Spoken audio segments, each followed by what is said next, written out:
Good evening and welcome to Now Chat Show. I'm your girl Kazmak. And I'm your girl, Miss T. How's everyone doing today? How are you doing, Miss T? I'm feeling fabulous. I'm feeling blissful. Amazing. I like that. Blissful. Okay. Why are you feeling blissful? You got some good news to share. I've got fabulous news. I've got great news. My nephew arrived on Sunday afternoon at 4:27 p.m., weighing 6 pounds and 6 ounces, and his name is Zion Ocean Ray. Oh, wow. So you've got a nephew called Zion as well. I've got a nephew called Zion. He's going to be one this month. Yeah. So Yeah. matching in. So Matching. yeah. And this is even more of a blessing because a few years back, your sister, who's just had a baby, Only a year ago. a year ago, yeah. Mm-hmm. So, do you want to share with our listeners to what Sure. happened? Yeah. Unfortunately, my sister had a stillbirth, and as you could probably imagine, it's something that you never ever imagine happening to anybody. We've been through a lot of bereavements already, so to lose like when we found out that she was with child, it was, everyone was like, oh, we need this, and then for that to Yeah, happen was traumatic for no more than for my sister. Like I can't tell you like what my sister went through. As her older sister, watching her and obviously trying to support her as best as I just kept in my mind saying, I can't ever. I'm a great empathizer.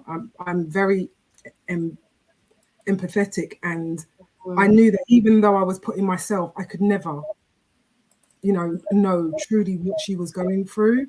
yeah, So yeah, and a year later, we have another baby. Where we can never forget Zanaya. She paved the way for Zion to come, and absolutely. she's a little angel. But we also have another little angel here. So yeah, I'm blissful. I'm grateful for life, for everything that's happened, for the lessons. So yeah. Amazing. That's so beautiful. Just to see that, even though your sister went through that experience, she still continued and, not allowed that to stop her from, trying again, basically, because I can imagine so many women Fears. Yeah. that would have a fear not wanting to try again because they don't want to, replay that memory. So, Mhm. congratulations to your sister. Congratulations to you, Misty. I am so excited for you all. That's amazing news. Guys, I just want to say, do bear with me. I have had quite a challenging day today. Yeah, it's been a hard day today. I had to phone the Samaritans because I just felt like I was, going beyond my wits. But they're a great service, and I always say this to people: anytime you are going through any challenges or anything like that, just get in contact with them. What I love about contacting the Samaritans is, even though I've got friends and I've got family and I've got you, Miss T, and so many other people, but sometimes you just need someone to just listen and come from a place of, I know everybody's got their, they've got their own opinions and things like that. But sometimes when you're going through certain things or you're feeling how you're feeling, you just don't really want to, you just need to go to a professional that can really kind of, no biasness, just listen, do you know what I mean? And things like that. So what I really suggest to anybody, if you're going through anything, please do not suffer in silence. I speak about this all the time. Dial 116123. You can withhold your number. You don't even have to disclose your name, and you can just talk. There isn't a time limit or anything of that nature. Just speak. It doesn't matter what it is. It could just be that you're just feeling how you're feeling for that moment. Do you know what I mean? It's absolutely fine. So, do share and speak to somebody, or if you don't want to phone the Samaritan, find somebody that is in your, in your tribe or in your family that you can trust, that you can have that dialogue with, because yeah, suffering in silence isn't the one, and I know that too well. So yeah, that's all I want to say. But we do have a great show lined up for you. We have an amazing, amazing gentleman who's going to be joining us called Pablo Imani. I haven't mentioned his other part of his surname because I'm going to make him pronounce it, because I'm going to and get it wrong. And so Pablo's going to be sharing his story, basically, because he is the founder of Afrikan Yoga.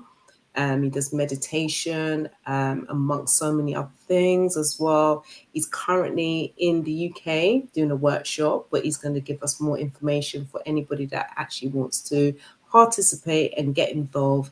This is going to be your time, and make sure you have all of your questions. And guys, please, whatever you do, please share the link. Please leave a comment as well. Let us know how we're doing, and let us know what topics you would like us to cover. This is a platform to inspire, so we want to inspire you. So that means including you as well, because this is your platform as well as it being Now Chat Show. You are part of the Now Chat Show. So please, if you're catching the replay, please make sure you share everything.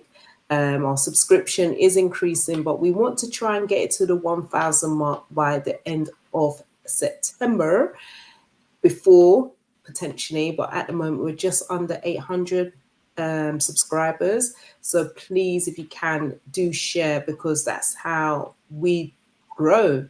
There's only so much that we can do, but if you think our content is worthy, then let's see you share. That would be really great. What's that, T? Sharing is caring.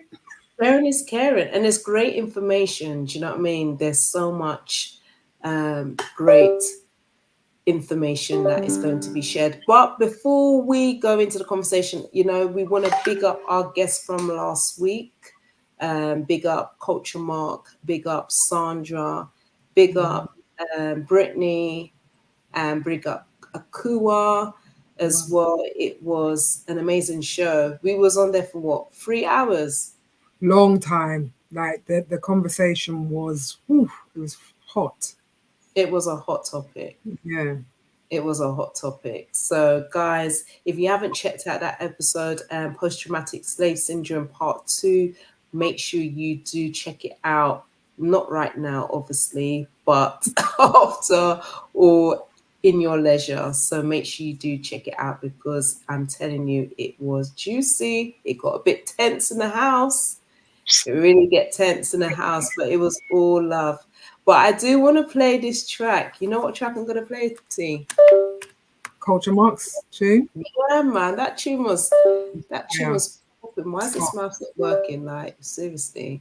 It was, yeah. So before we bring our guests on, and also, guys, just to let you know that if you are catching the replay, you've got any upcoming events, you want our followers and those catching replay to learn more about your products, your upcoming event, please get in contact with us. Send us a DM. You've got all of our social media platform. Don't be shy. We would love to have you on the show, sharing what you're actually doing, so that people are more aware about you. So don't be shy. So people like Rachel from Rebel Flowers, I know you're watching right now. Big up yourself, Queen. She will be on this platform. She doesn't know it, but she knows it now. She will be on this platform showing about her actual products, which you guys is absolutely phenomenal. She is doing some big things on these streets. So we got to support our queen. And no, we don't do discount. We keep it full. But you never know. She might even offer a discount if you come from the Now Chat Show platform. Just saying, just putting it out there, So without further ado, because we do want to get cracking into the episode, is there anything else you want to add, Miss T? No, you've covered everything. Yeah, cool. Yeah, Beans. I'm excited. All right. So excited to speak to Pablo. All righty. All right. So without further ado, we're just going to have a little break and we will See you on the other side. On the other side. I see you, dirty Babylon. 100% I have you in my vision. I see you, Mr. Wicked Man. Me have to wonder if you are human. I see you, dirty Babylon. 100% I have you in my vision. I see you, Mr. Wicked Man. Me have to wonder is where you come from. I have studied your history for so long, and compared to my history, your history's just wrong. Every book, every gallery, every museum, pure battle, pure war, pure guns, pure bomb. There's nothing in your history that says creation. Everything in your history, it says destruction. Everywhere that you go, I just war. You depend is like, without evil you can't function. I see you, dirty Babylon. 100% I have you in my vision. I see you, Mr. Wicked Man. Me have to wonder if you are human. I see you, dirty Babylon. 100% I have you in my vision. I see you, Mr. Wicked Man. Me have to wonder is where you come from. In a short space of time, you kill enough million. Menticide, genocide, pure annihilation. Population control is just a part of your plan. And some examples I have will prove that you are demon. Like what? World War II and World War I. In a World War II, you drop some nuclear bomb. Hiroshima, Nagasaki, where they in Japan. Them strike alone, you murder about 500,000. And what about the enslavement of the African?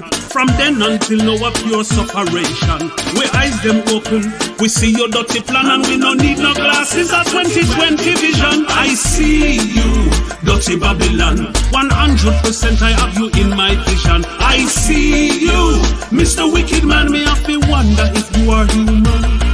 I see you, dirty Babylon. 100% I have you in my vision. I see you, Mr. Wicked Man. Me have to wonder is where you come from. You want to decrease the population control, your number one mission. You a minority and that's without question. That's why you don't think twice when you take out a nation. Look what you do to the original Australian, and look what you do to the original Tasmanian. Look what you do to the Native American, and look what you do to the so-called Caribbean. They scramble for Africa, Lord what a bam bam. And ever since then, colonization. And ever since then, war and destruction. And ever since then, have your corruption. And then you brainwash with your education. And decimate with your vaccination. And sterilize with your contraception. And genocide with your starvation. No, we cannot unite up your separation. You divide and rule with the tribalism. This is my wake-up call to all African. Minister Farrakhan said, now is the time and what must be done. I see you, dirty Babylon. 100% I have you in my vision. I see you, Mr. Wicked Man. Me have to wonder if you are human. I see you, dirty Babylon. 100% I have you in my vision. I see you, Mr. Wicked Man. Me have to wonder is where you come from.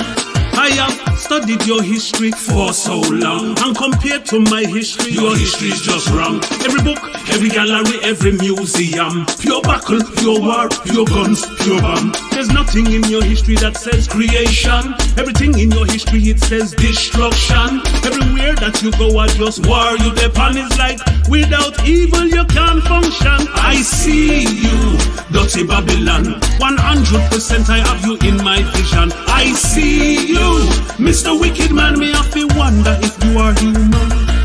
I see you, dirty Babylon. 100% I have you in my vision. I see you, Mr. Wicked Man. Mr. Wicked Man. Mr. Wicked Man. Mr. Wicked Man. Mr. Wicked Man. Mr. Wicked Man. Mr. Wicked Man. Mr. Wicked Man. Mr. Wicked Man. Bra, bra, bra, bra, bra. Pull up.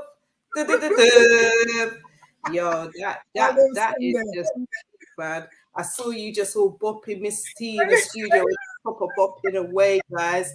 Mate, it was mate. Listen, Culture Mark, they do have an upcoming event for Let me just go on my phone with that. I'm trying to. It's for the children, right? Yeah, so this is a Black activism virtual children workshop that they will be doing in when is it? In October, isn't it? Yeah, Yep. in October. What I'll do, I'm going to share the information as much as I possibly can, guys. You can all obviously go into Black History Month's Black History Studies, not Black History Month, blackhistorystudies.com. If you check out the website, all the information will be on there. This is for children of the age of, what's the ages, Miss T? 8 to 16. Yeah. So Do you I know wish what I I love could do about Black? Well, the thing is, I'm gonna see if I can do this with my children, because what I love about Black History Studies is they just adapted. Like most people did, some people didn't with the pandemic, but they're just like boom, online. So there's no excuses. Oh, I can't get here, or I can't get there. Online, you can sit down and do it with children. There's no excuses. All right, so without further ado, because we're mindful of time, the time is now 17 minutes past the hour of 9. Oh gosh, why am I displaying that? Yeah, let's bring on our special guest, Miss T. Do you want to do the honors? Our special guest today is Pablo Imani. What's going on, Pablo? Greetings. Matep, Abari, how are you? We are good. We are absolutely fabulous. Before we continue, Pablo, we just want to say, big up to yourself, really, for all the work that you are doing, especially with the Afrikan Yoga, which you created. We want to go a bit more in regards to that, because you do some movements, and I'm like, yo, how do you manage to move your body the way that you do? Because me and Iola was talking about this the other day. We was all trying to do them. I'm not gonna lie, I was like, I just wanted to just wind up myself, but your thing just looks different. Just it's like the water's waving to this side, and you yeah. Can you? To be honest with you, I'm sorry, I got you a bit off guard. I'm a bit of a character. It's really practice.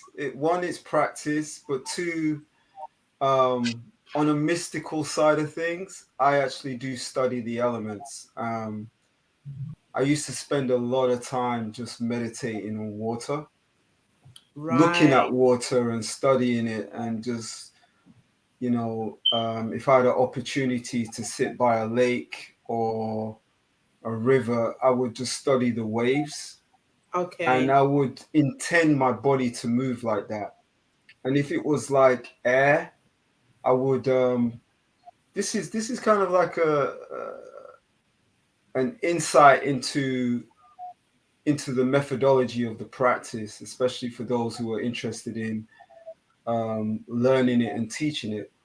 So when it comes to the air movement, I would study incense smoke and how the incense moves, the smoke of the incense would move, and I'd focus on my body moving in that very same way.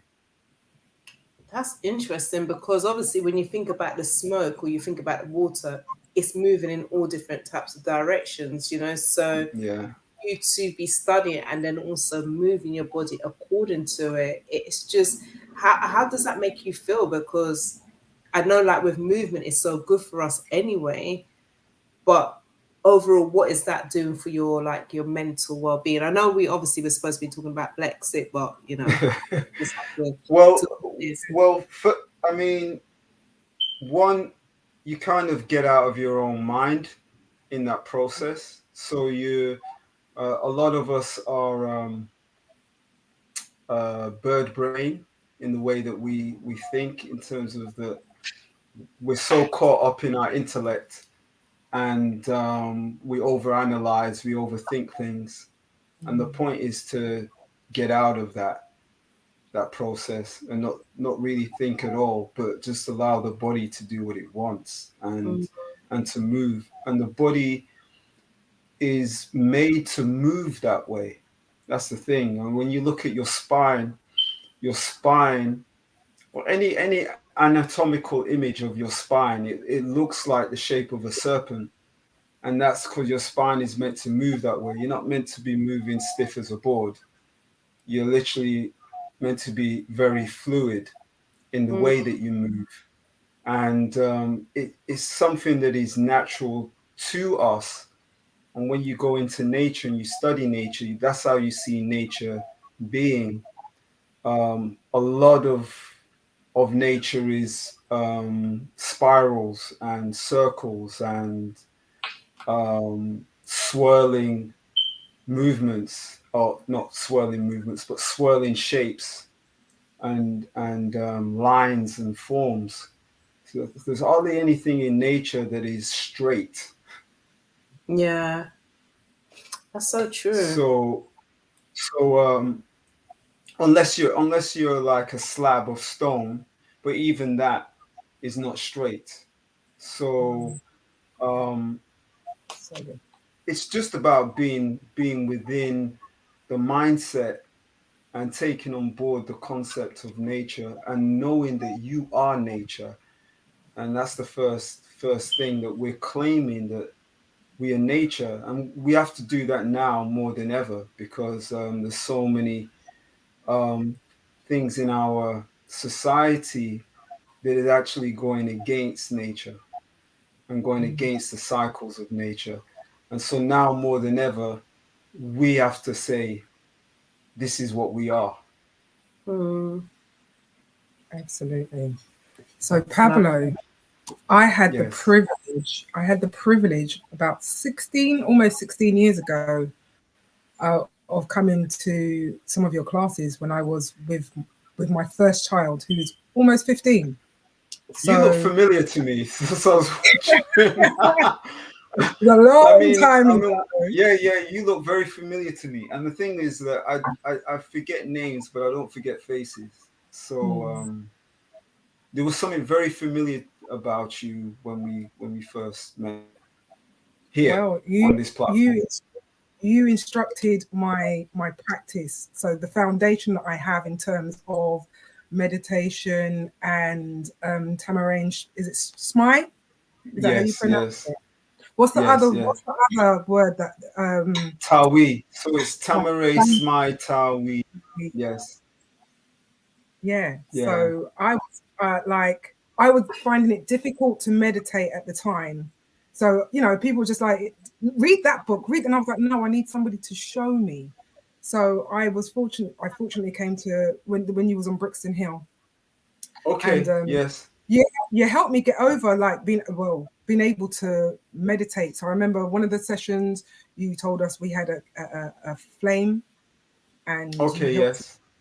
And then I think another time we used fruit, and so you helped me.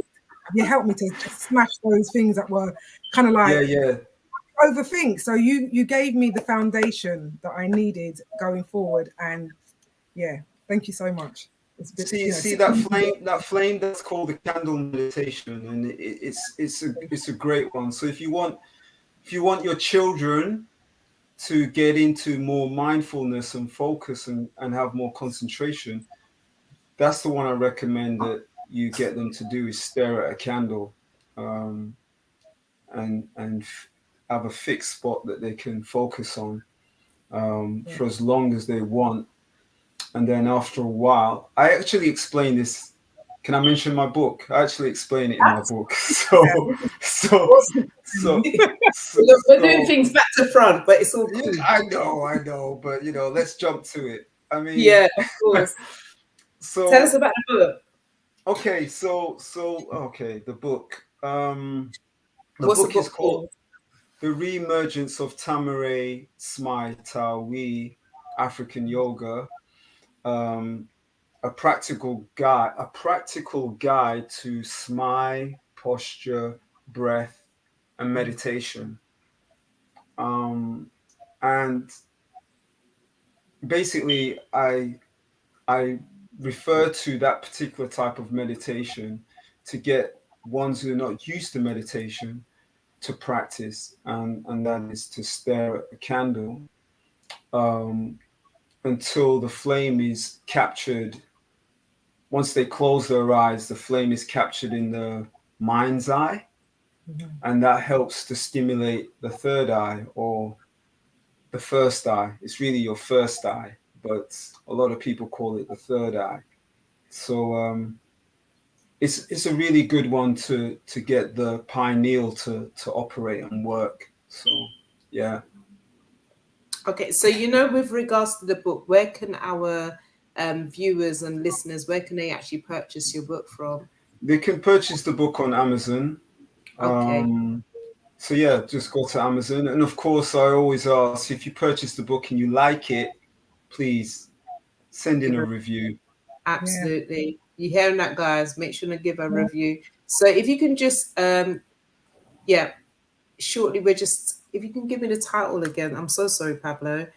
Can you give me the title of the name so that I can actually type it on Amazon and then I can share the link? I don't know if anyone can see this, yes? So this is what the book looks like. No, and we it's can't see it. Okay, all right.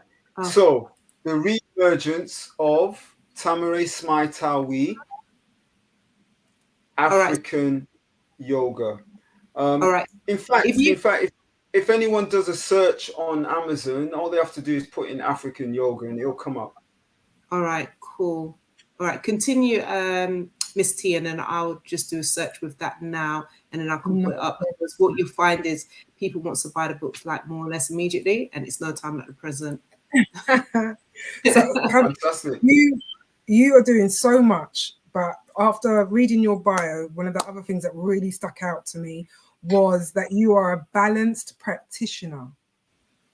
Okay. Correct? Yeah. Can you tell us a bit about that, please? Okay, so part of my background and training is in kinesiology, which is talking to the body. So, it gave me a lot of insight into how we talk to ourselves, how we talk to our bodies, and how our bodies actually respond.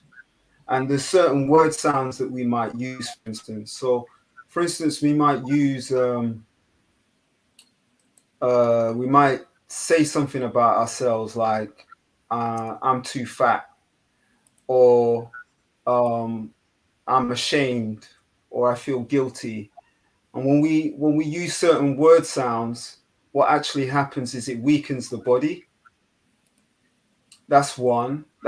This is for an example. So it will weaken your body.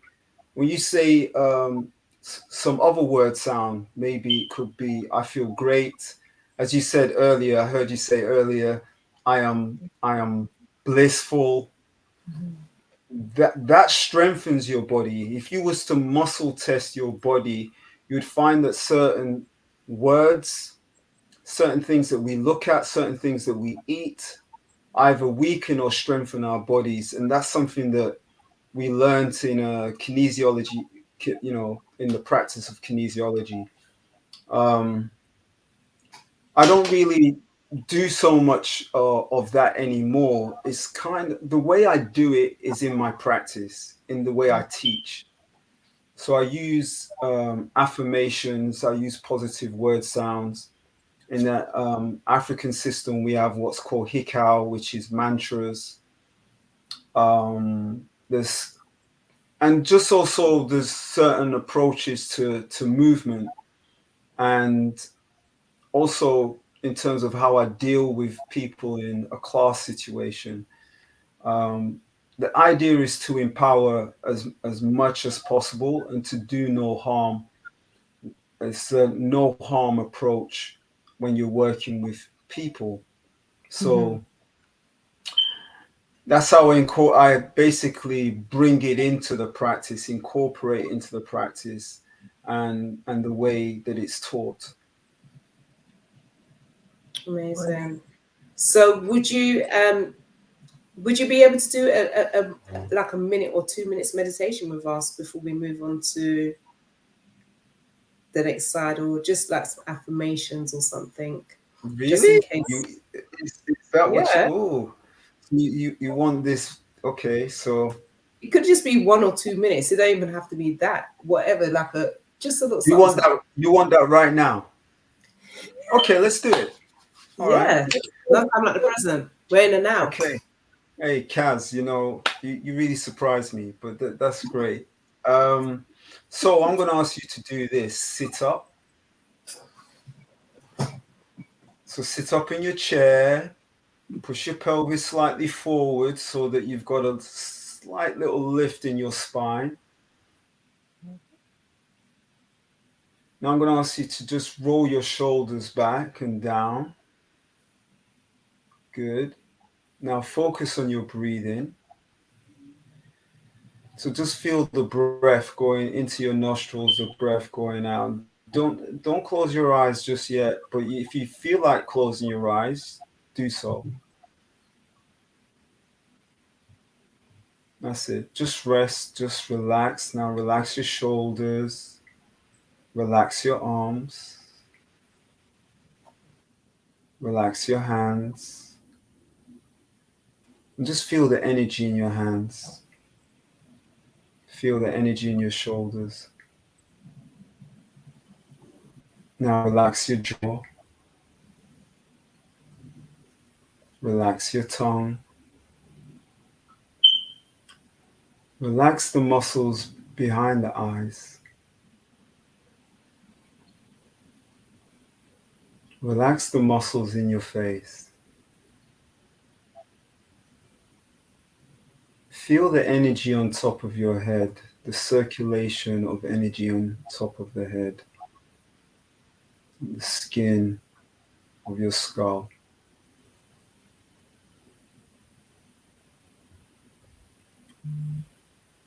Now relax your legs, soften in the chest, and just feel the air touching your skin.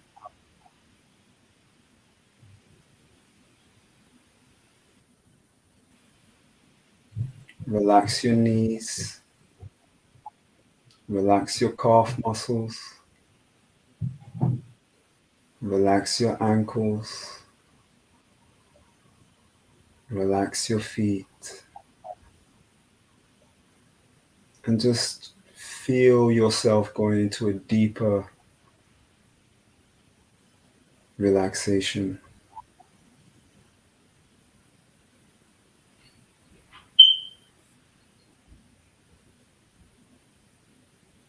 Now I'm going to ask you to focus on the sound of birds. Now there may not be any birds outside that you can hear, but imagine birds singing.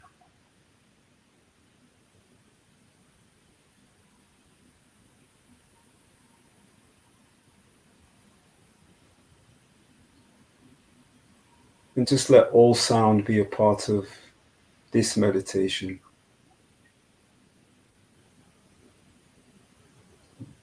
You cannot be disturbed.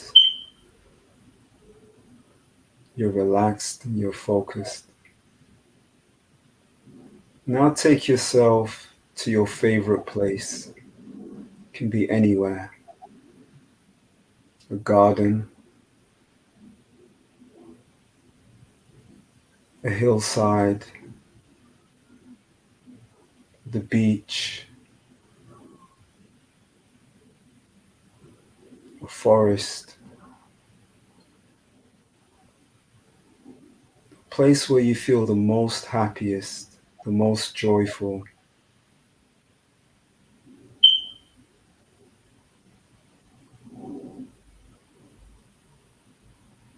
Be in that place. Feel the sun caressing your skin, kissing your face. Feel the ground underneath your feet, the earth that you're walking on. Just feel that.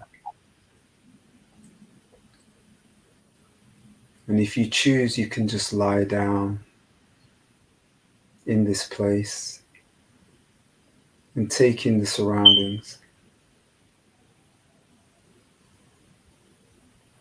And do what you love, what you enjoy.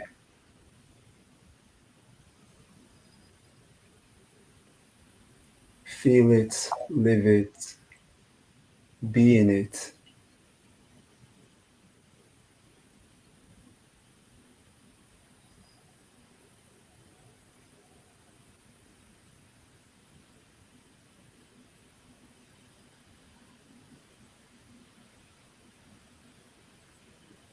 Now I'm going to take you out of this meditation. I'm going to count down from 7 to 1. And when I reach 1, you'll be totally relaxed and focused. 7, 6, 5, 4, 3, coming back into your body. 2, stirring, becoming more awakened. 1, eyes open, focused, and completely relaxed. Whew. Well, I needed that. I don't know about anybody else, but thank you so much, Pablo. I think I need to come to one of your workshops now. Excellent. Good. Hope to see you there.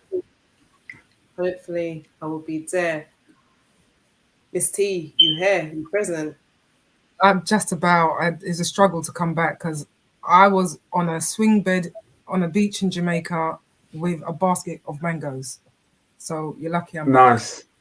I was just in Jamaica on the beach. Straight. It'll be interesting to hear where some of the listeners where they were at. Yeah, T, you can go there anytime you like, by the way. I do. That's my favorite spot. Yeah. Amazing. Okay, so let's go straight in now. We're feeling I'm feeling refreshed and revitalized. So what made you go to Kenya? First and foremost, where are you originally from? Are you from Kenya or whereabouts are you from, your parents, etc.? I was born in the UK, but I'm Jamaican. That's my heritage. That's my culture. And my people are from Trelawney. Okay. And also they're from other places too. But Trelawney is really the mainstay, the family stay, but spread out in St. Thomas and St. Anne and Kingston. But that's where my people. So that's where your people are from. So what made you then? I mean, what led you to go to Kenya? Why did you relax? It's a very good. It's a really. I don't think I actually planned it. It wasn't something that was planned. I think that spirit had led me to Kenya because I've been to other places. Those who know me and been around me for quite some time, they know that I spent a lot of time in Africa. I was in Uganda for several years.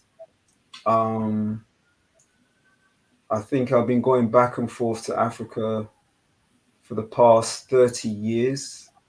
Ghana, Sierra Leone, Morocco.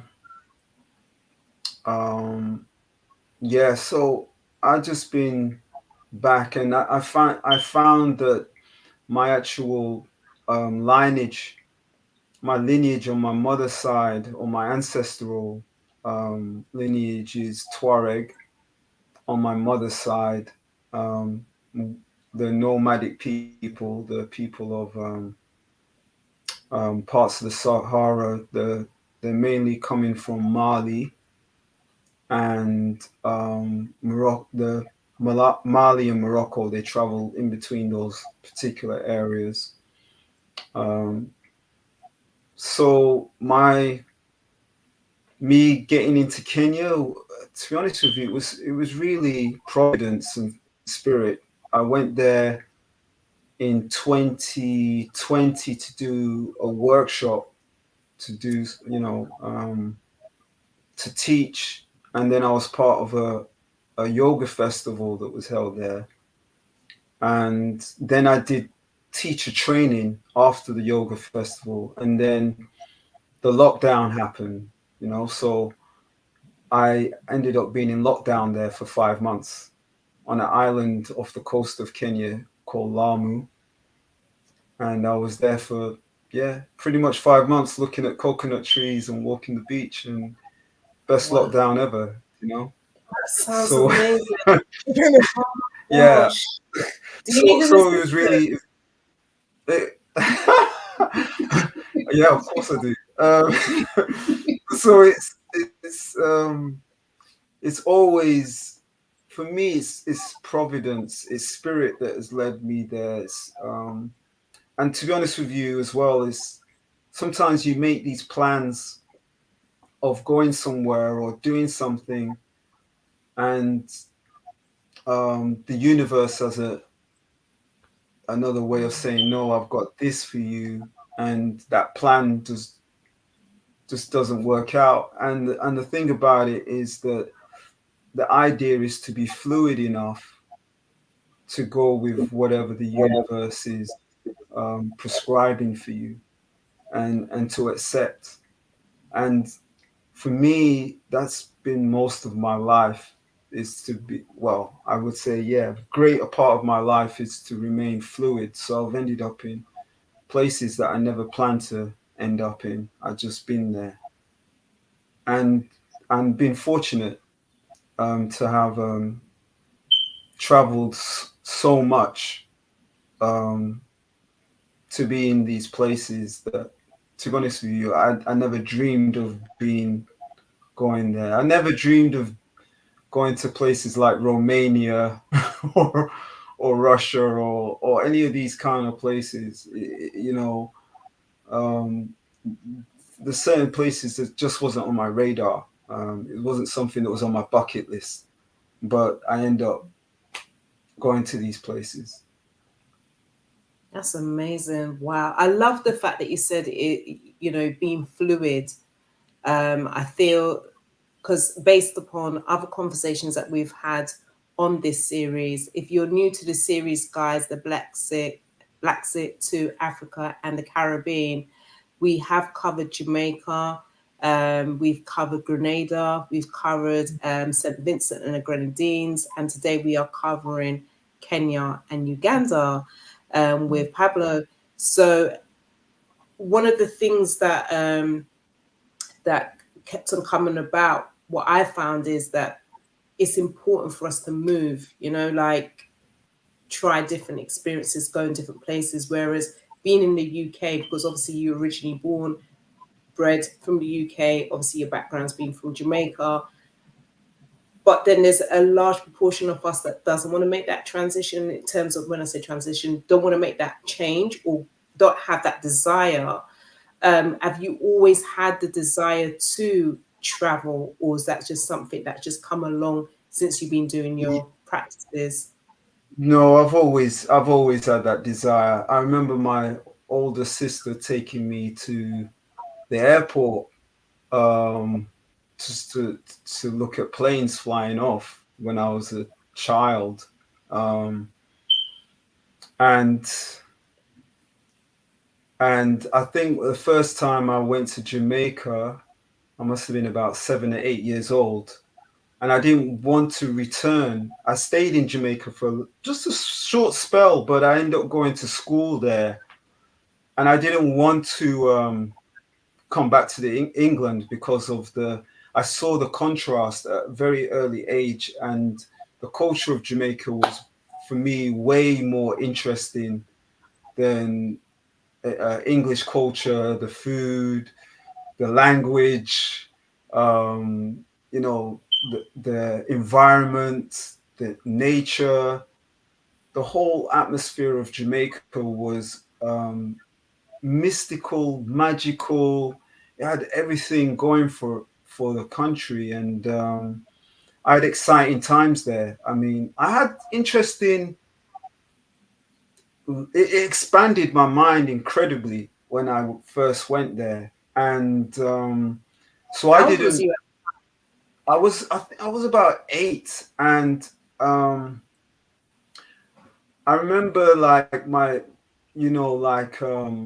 parents, my mom, it was time to go to the airport, and I ran away. So Wow. I ran away somewhere, and they had to send out a search party for me to get me to come back because I didn't want to leave. Um, and I remember them, yeah, looking for me and so forth, and saying that you've got to come back. And I remember like they were taking me to the airport, and I was literally crying, saying, they say you have to go back to school. And I'm like, school can burn down it for all I care. I mean, don't care about school in England. Mm. So yeah, I had this, and then when I returned to England, I almost had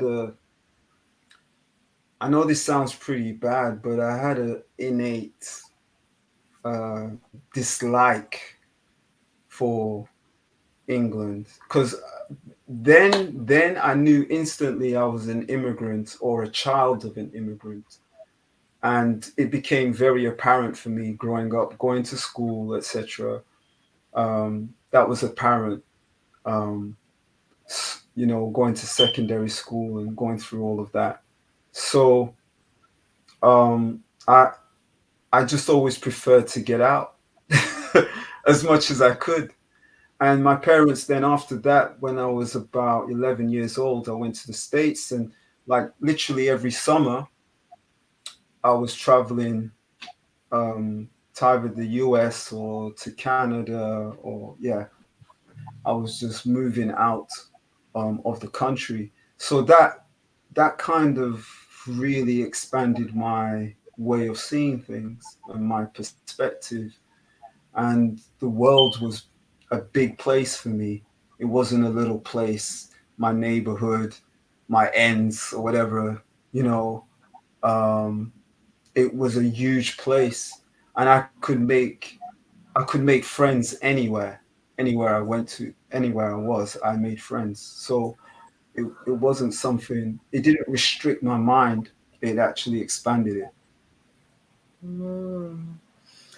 Excellent. Whoa, that's beautiful. I've just find that's just so interesting. But what I'm getting from you is the importance for the exposure of seeing the world from such a young age, from an early age. Because I lived in Jamaica when I was 5, going on 6 actually, and in all of my life, that is my best experience of my childhood. And I was Right. only there for 18 months, and everything else is just not being, doesn't touch Jamaica. That it wasn't even, it was just a freedom. And again, what you're saying about the culture, even I remember going to school and seeing one of the boys getting caned because he didn't know, I don't know if it was a sum or whatever it was. And I remember being so frightened and saying to my dad, oh my God, the boy got beaten. I don't want to get licked and whatever. My dad was reassuring me that's not going to happen and things like that. I remember things like that, but it wasn't like traumatizing because obviously I wasn't used to it being back in England. It was something different for me when I got to Jamaica. But overall, my experience of Jamaica is just, it's just the best one I've ever experienced. So do you think that it's important for parents, because obviously everybody's different, that we do go back home? Because obviously I'm assuming you're like first generation from your parents, because your parents are Jamaican, right? So you're first generation, whereas there's a lot of other children who are not first generation, because I'm first generation, both my parents are Jamaican, whereas some of my friends, when I was growing up going to school, I didn't fit in with them, but their parents weren't. Their parents were first generation, where I was first generation. Their parents are now British. So it's kind of diluted, if that makes sense. So do you think, I don't know if Second this generation, right? second generation, yeah. So is it second generation? Yes, Yes. second generation, yeah. So would you say do you think it's important, like, to Yeah. for the parents to actually go back home as regular as possible, so that they can also bring their children to get that familiarity with regards to the culture? Does that make sense? Hello? Absolutely. I think culture is really important. Yeah, it makes total sense. The exposure to the culture, you're not gonna get it by just some people think that they can somehow get the culture by going to a patty shop or something like that, or going to a reggae dance, or but you have to be in Jamaica, or you'd have to be in Africa. So you have people of African, straight up African descent who uh haven't returned. They haven't returned for 30 years. They haven't returned. Their children haven't gone back, etc. And now that, yes, they're thinking that they're English, but the reality is that you can never be English. And the English don't see you as English. You could never be English. No matter how much Cockney you can talk, no matter how much the way you dress, no matter how much you eat fish and chips and drink tea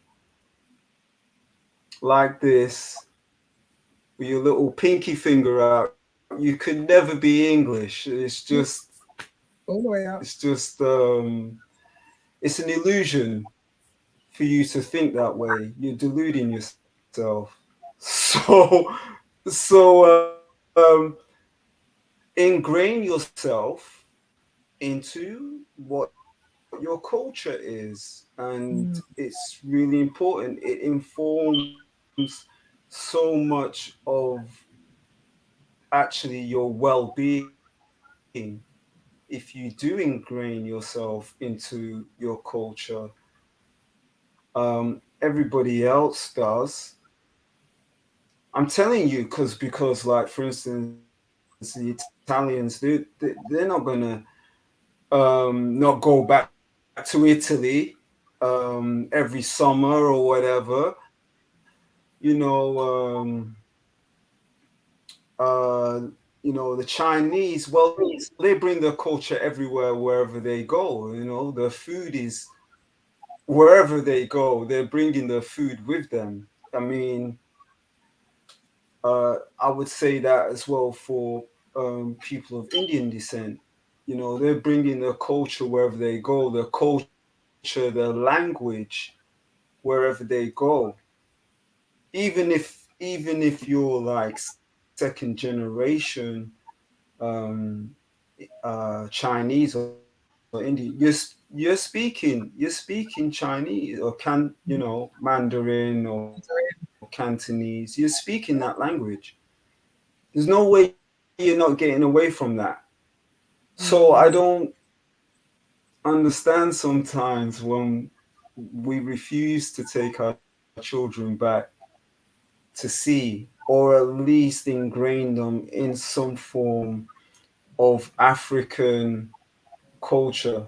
And I'm not saying that I mean Jamaica as a many mixture of people, but the predominant group of people are African people. And Jamaica is a little Africa floating in the Caribbean Sea. Mm. You know, It's interesting so that you say that. it's a really good way of taking uh,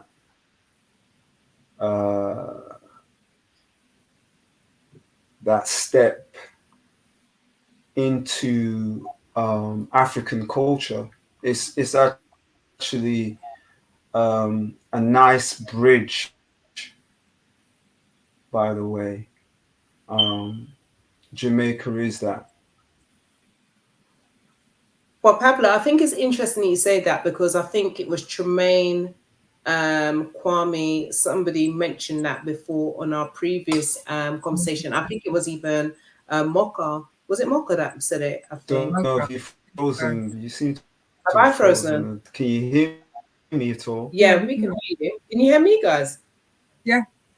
Oh, okay, cool. But I do find that even in Jamaica, a lot of Jamaicans don't even want to acknowledge about being African. You know, like even I've had conversation with my, like, say my dad. Sorry, dad, I'm gonna expose you. And I'm saying, you know, but that you do know we're African, and it's almost like I'm not African, I'm Jamaican, and I'm like, but for me, it's like somebody asked me on Sunday, so where are you from? And I said I'm African Jamaican, and they say African Jamaican. So how whereabouts in Africa? And I said I don't know, but I'm African Jamaican, and they're like, how are you African Jamaican? It's me because if I don't acknowledge Africa, then I'm denying my ancestors. And for me, I can't deny that foundation to where I actually come from. I may not know exactly where, but I know that my ancestors came from there in order for me to be my additional ancestors to be in Jamaica. So for me, I have to acknowledge that because that's my foundation. That's who I am. Do you know what I mean? Kind of thing. But some people don't, not all people, I said some, don't want to, you know, acknowledge or accept that. I have people in my family that do that similar thing.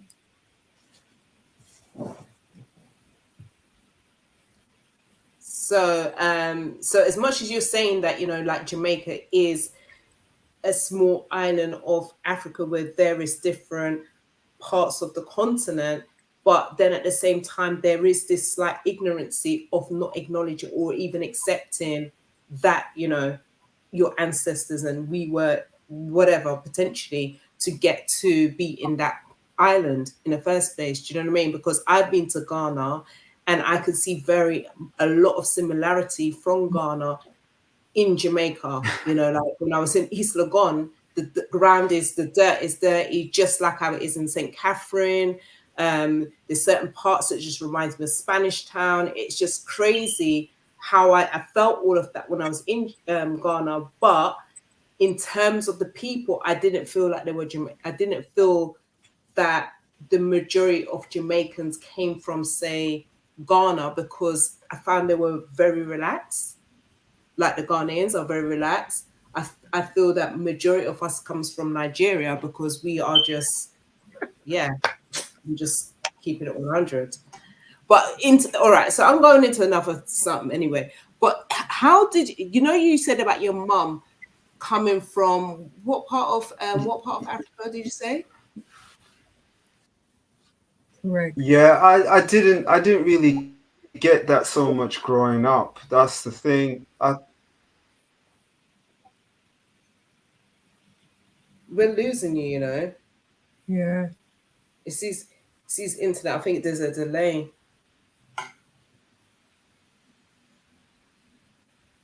Pablo, do you wanna come in and come back out, or It's frozen. he's frozen? All right. So in the meantime, we'll read some of the comments. Kwame says, absolutely. I think that if you're young, if our young people in the UK were to expose, We're exposed. Absolutely. So Kwame says, Kwame McPherson, absolutely. I think that if our young people in the UK were exposed to our countries, their outlook and perspective would be so different than what it is right now. I totally agree. Definitely, because all of this, postcode palarchy crap. I mean, come on, man. Like, why are you trying to go and say your own parts of the states? Like, are you anyway? Let me just not even. Let me. You know what? I think just off the top of my head, there's a couple of things here, because my father was in the armed forces, so I wasn't in the UK as a baby. I was in Germany. So for the first 8 years, I was in another country, but I had to come back and forward to the UK. So for myself, growing up, I was always on a ferry or on a flight to and from the UK to Germany. And I think because of that, I was just naturally a person that wanted to travel anyway. My mum always encouraged me to go and see how other people lived. And I suppose I've adopted that mindset with my children, and I've made sure that we travel. One of the problems why we can't always take our children back to, Jamaica or Africa is because they price us out. It's difficult. Yeah, but you know what, T? There was stages. I remember back in the days, used to go to Jamaica and it was cheap. Like you can get flight for like $2 or like stupid money back in the days. And I suppose, yeah, but I guess what I'm saying is, when they started bringing up the prices, we should have not protest. We should have just gone on wicked, like say, yo, we're gonna stop buying. We're gonna stop shopping. We're gonna stop. We're just gonna hit them in their pockets based upon just not buying from them. Do you understand what I'm saying? But we don't do it. We just like, okay, the price has gone up. Why may I have to go and get a second job and just maintain it? You understand what I'm saying? We don't think that we've got the power, because as Black people, we are one of the biggest consumers. We don't own shit. But look, what happened to Jamaica Airways? What happened to Jamaica Airways? It bust, didn't it? Why? I don't know. Does anybody know why Jamaica Airways bust? If somebody knows, let me know so that we can just share the link so you can come into this conversation with Carl. There's a few different economical reasons as well. So, for example, Jamaica Airways, for whatever reason, it went bust. But normally also when we, as a people or a family, generationally, we grow a product, sometimes when it gets to the point where, whoa, I can get millions for this, we don't shy away from selling it. Do you see what I'm saying? So we're not also so there's a few different factors. So if anybody would like to jump in on those that know a bit more, I'm just saying this is off the top of my head. But anyway, Pablo's back with us. Pablo's back, so we go back to the conversation and we'll have the rant after. Let's keep it professional. Yes, Pablo. So we was talking about the generation, like the second generation, the importance of them bringing their children back home. And we was also talking about, with regards to, say, Jamaicans are not acceptance. Not all Jamaicans, but some of us do not want to acknowledge that we are from Africa. It's just more, I'm just from Jamaica, and that's it. Do you understand what I'm saying? And yes, it is a certain kind of generation, but at the same time, you are finding that there is some of like our generation that still don't want to even acknowledge Africa. It's like, why you even go there? For example, like my little cousin, she might be watching a live now. Big up yourself, Shania. She's going to Botswana for 2 years. And she's from Atlanta, and yes, she could have done her. She's basically doing some voluntary work, working with the orphanage children, etc. But she wants that experience. She wants to be humble. She chose to go there because she wants that experience. When we had that conversation with my other nephew, who's the same age as her, they're both 23. He was like, "Yo, you're going there, yeah? Like later, like I ain't doing that, And I said, well, you do know you're from Africa, right? And he's like, yeah, but I'm not.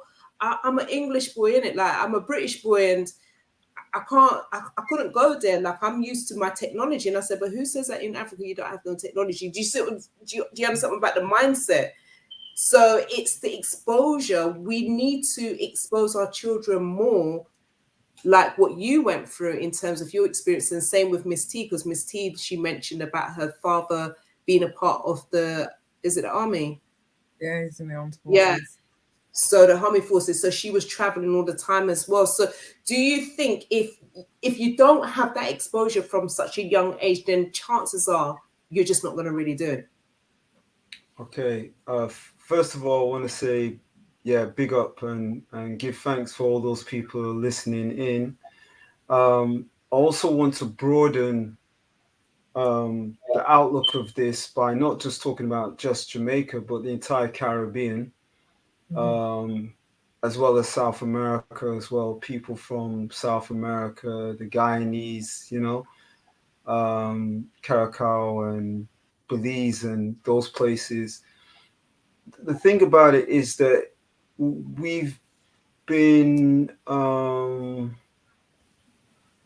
educated and brain. I mean, people use this term a lot and broadly, like brainwashed, to think that there's nothing in Africa and that we're actually separate from Africa for some crazy notion. But it's a cognitive dissonance. It's actually a mental. The fact that you're highly melanated being with African features, African air, and not think that you're from Africa is. I'm sorry, it might upset some people, but I'm going to say it's a form of mental illness, and we have to really address that, because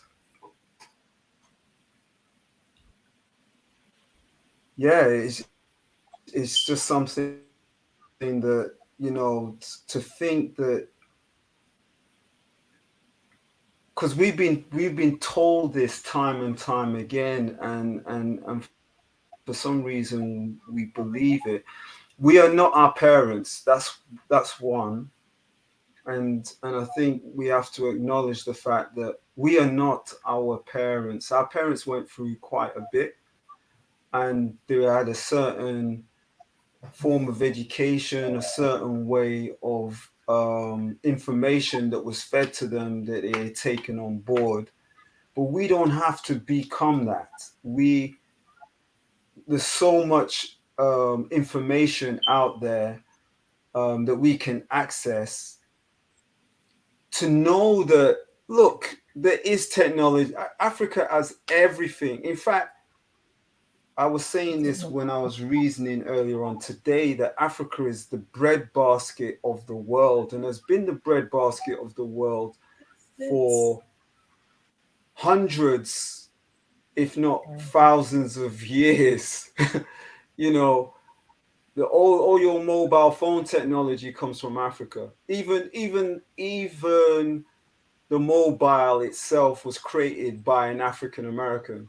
I mean, the thing about it is that the information is there. You just need to just look it up. Stop listening to what people are telling you and think for yourself. I mean, that's all it takes. It just takes you to think for yourself. And the issue that we have in this particular generation, and even in my generation, was I was at school, was that none of us were ever taught to think. We had to. So there's certain ones of us who have a particular broader mindset, and that's because when we came out of school, we had to just throw away all our books and re-educate ourselves. And you're going to have to do it again. You're going to have to do it, and you don't want your children to go through that process. You want to educate them.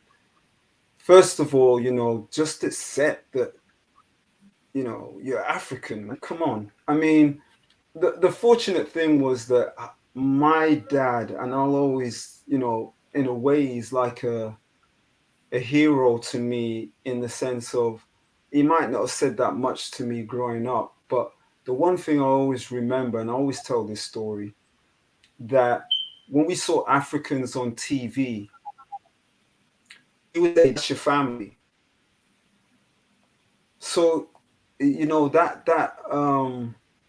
you know, don't look at them a certain way. They're not separate from you. That is your family. And I grew up with that mindset that I'm African. So, you know, there are Jamaicans that say, I'm not African, and there's Jamaicans that talk about Africa all day, you know, and we have to acknowledge those particular Jamaicans, those particular people in the Caribbean that know that they're African. Surround yourself by those people, because at the end of the day, those are the people that are giving you the insight. What is the most predominant culture in Jamaica? Isn't it not African culture? You speak a language called Patois, and it's got all heap of African words in it. From Congolese language, from a little bit of Igbo. It's all in there. So, and it doesn't matter what kind of Jamaican you are, and if you're speaking Patois, whether you're a German Jamaican, Chinese Jamaican, Indian Jamaican, you're speaking Patois, you're speaking aspects of an African languages. So for you to say, I'm not African, it's the most powerful, most strongest, influential culture in Jamaica. It's the driving force. Even when you go to Africa, the whole heap of people are listening to reggae. And yes, we're proud because we say, yeah, reggae is, you know, it's Jamaican music. But for a lot of Africans, they say it's African music, not even Jamaican music. It's African music. Reggae is African music. I love that. Yeah, man. Because even when you think about like Marcus Garvey, you know, he was always going about us going back home. Do you know what I mean? It's the importance for us to know our roots, you know, because when you don't know what your roots are, then we're lost people. Do you get what I'm saying? I'm kind of paraphrasing it, but I generally do believe that, you know, and I think that's what's really happened within the Caribbean and within the United Kingdom as well, is that we have kind of like lost the understanding of where our roots originated from. And I think that potentially could be one of the reasons why we have so much issues with our young people. And it's not even just our young people, because to be quite honest, a lot of the young people is from their foundation of whoever's around them as well. If they're not getting that form of education, like you said, you know, your father pointed out, when you see anybody of African descendant or whatever on television, that's your family. You know, people, when you see, I mean, thank God, I don't think they're doing it anymore, but you know, when they used to do like, you see these adverts where they were always asking you for donation money and everything, and they would show you their child with flies in their face and everything, and all those kind of stuff. It pissed me off. Like, I was just like, why are they always doing this? Because when I went to Ghana, I never saw that. So I don't understand where that image is coming from and why they're always trying to portray this poor image of. Because they don't want us to go. They want our people to think, you know, that it's Brock and there's nothing there, when it's a lie. Yeah, and it's part of the spell. It's part of the spell. You got to understand the English, the whole English culture. This small island called England, as used they've used their own magic. They said our magic is bad, and they used their magic on us, and it's a spell. So yeah, indeed, you gotta look at breaking the spell. Absolutely.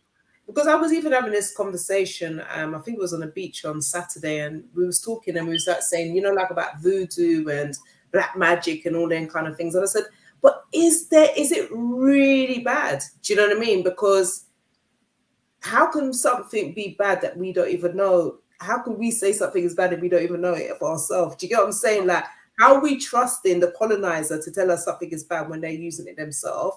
And secondly, why would you trust the colonizer in the first place? It doesn't make no sense. But because we've been programmed to be a certain way, we just always believe the colonizer to be the truth. Well, aspects of our spirituality, of course, they wouldn't want us to practice because you know we've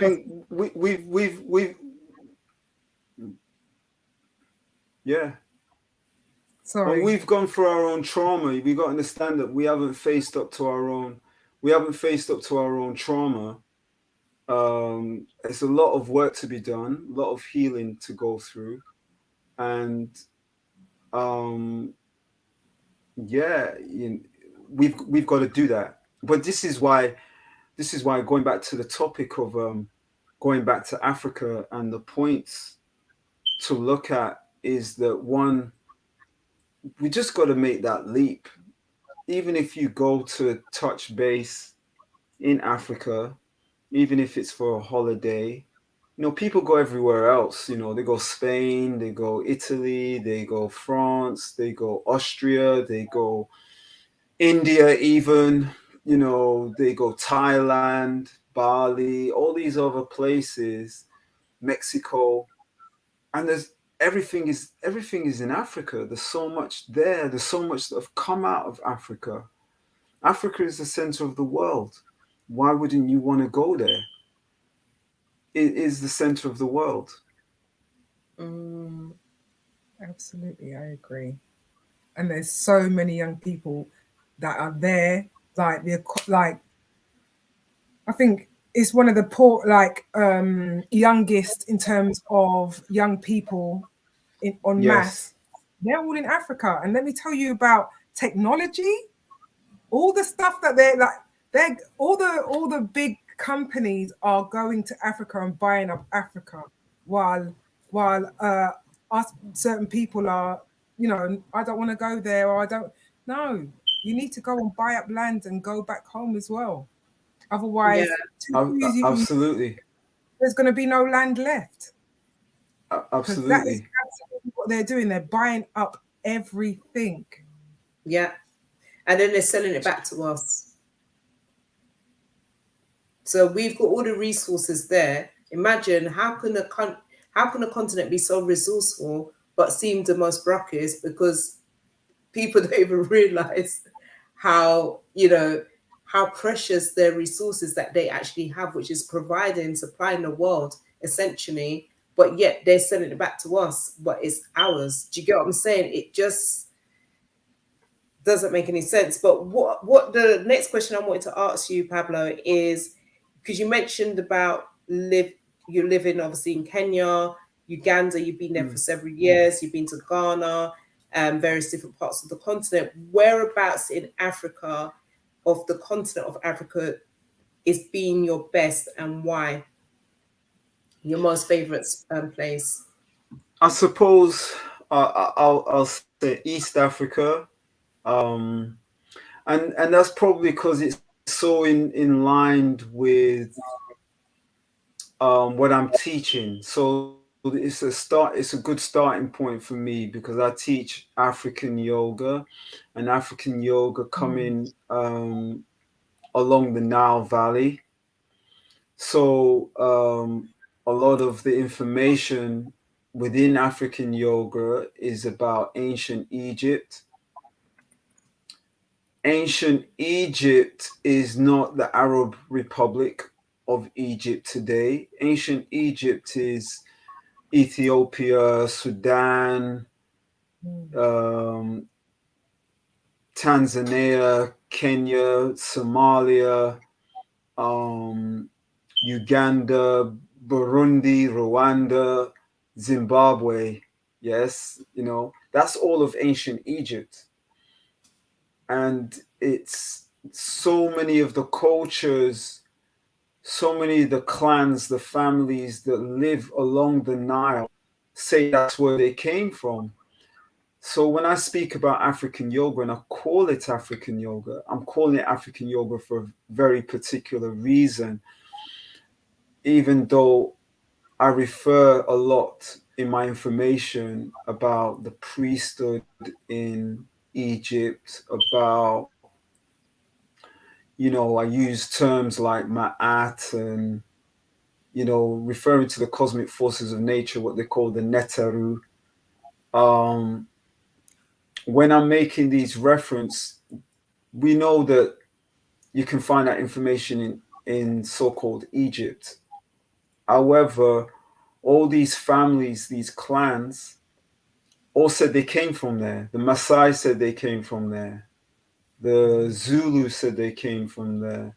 The Samburu, so many cultures, even from the west side, like the Akans of Ghana said they came from there.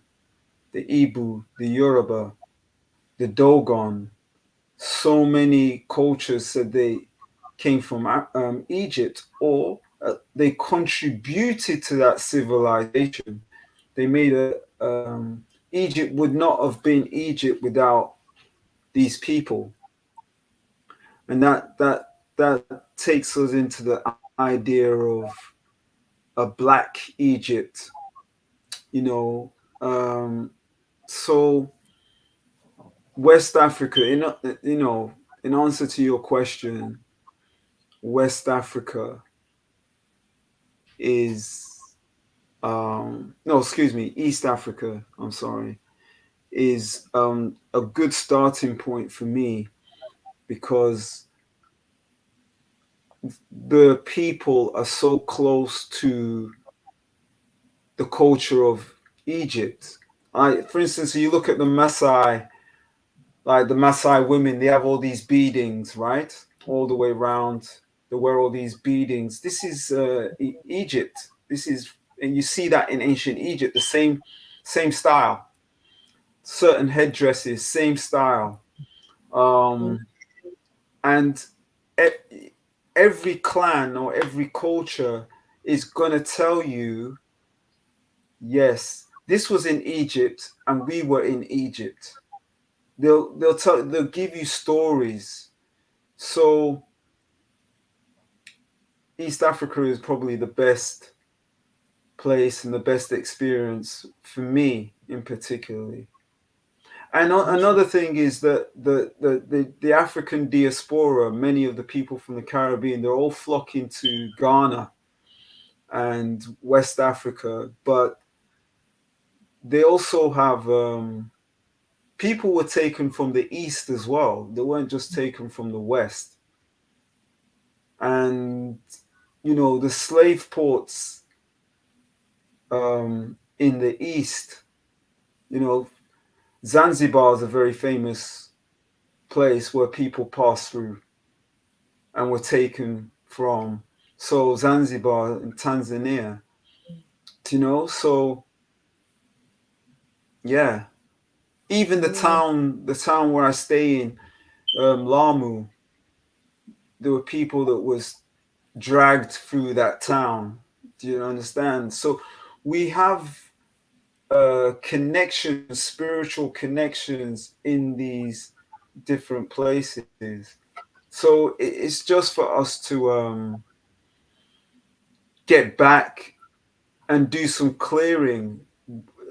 One, we have to go back and do some clearing for ourselves, and also ancestral clearing as well, and not to be afraid, and also we should really look at the practicalities of moving back, because there are, we haven't probably had a chance to discuss that, but there are particular things that I would have loved to be able to mention about the practicalities of going back, not just the idea of going back, and the fantasy of how beautiful it is.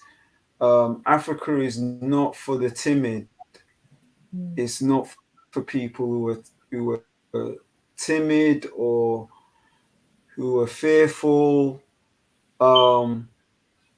And I think the Africans themselves would rather keep those fearful people out.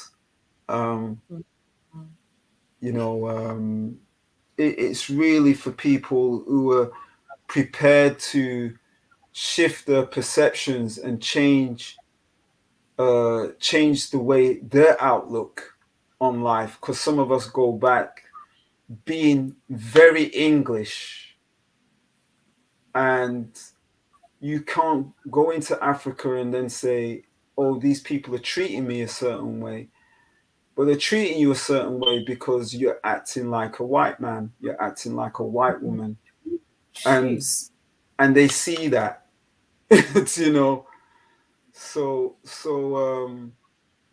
they will treat you in that vein.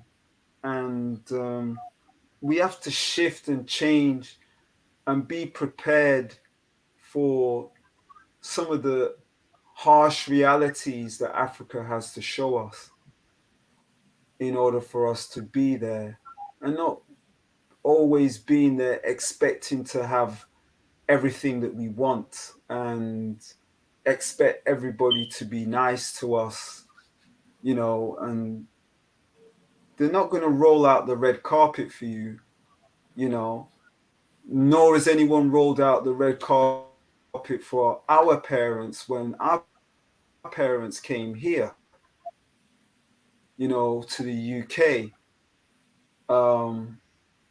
So we have to be prepared to be flexible and maybe go through some discomfort when we're there.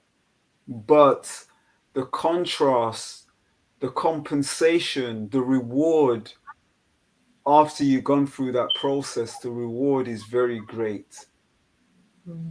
And yeah, it's character building. Africa builds your character, just like a lot of youths. They're going on bad in the UK, and then they're sent to Jamaica or they're sent to the Caribbean, and there's a shift, or they're sent back to Nigeria or whatever, you know, and there's a shift because those places really build and develop your character. I agree. So what would you say Africa has taught you about yourself? What have you learned about yourself from moving to different parts of the continent of Africa, and even just by traveling? What have you learned about you? Good.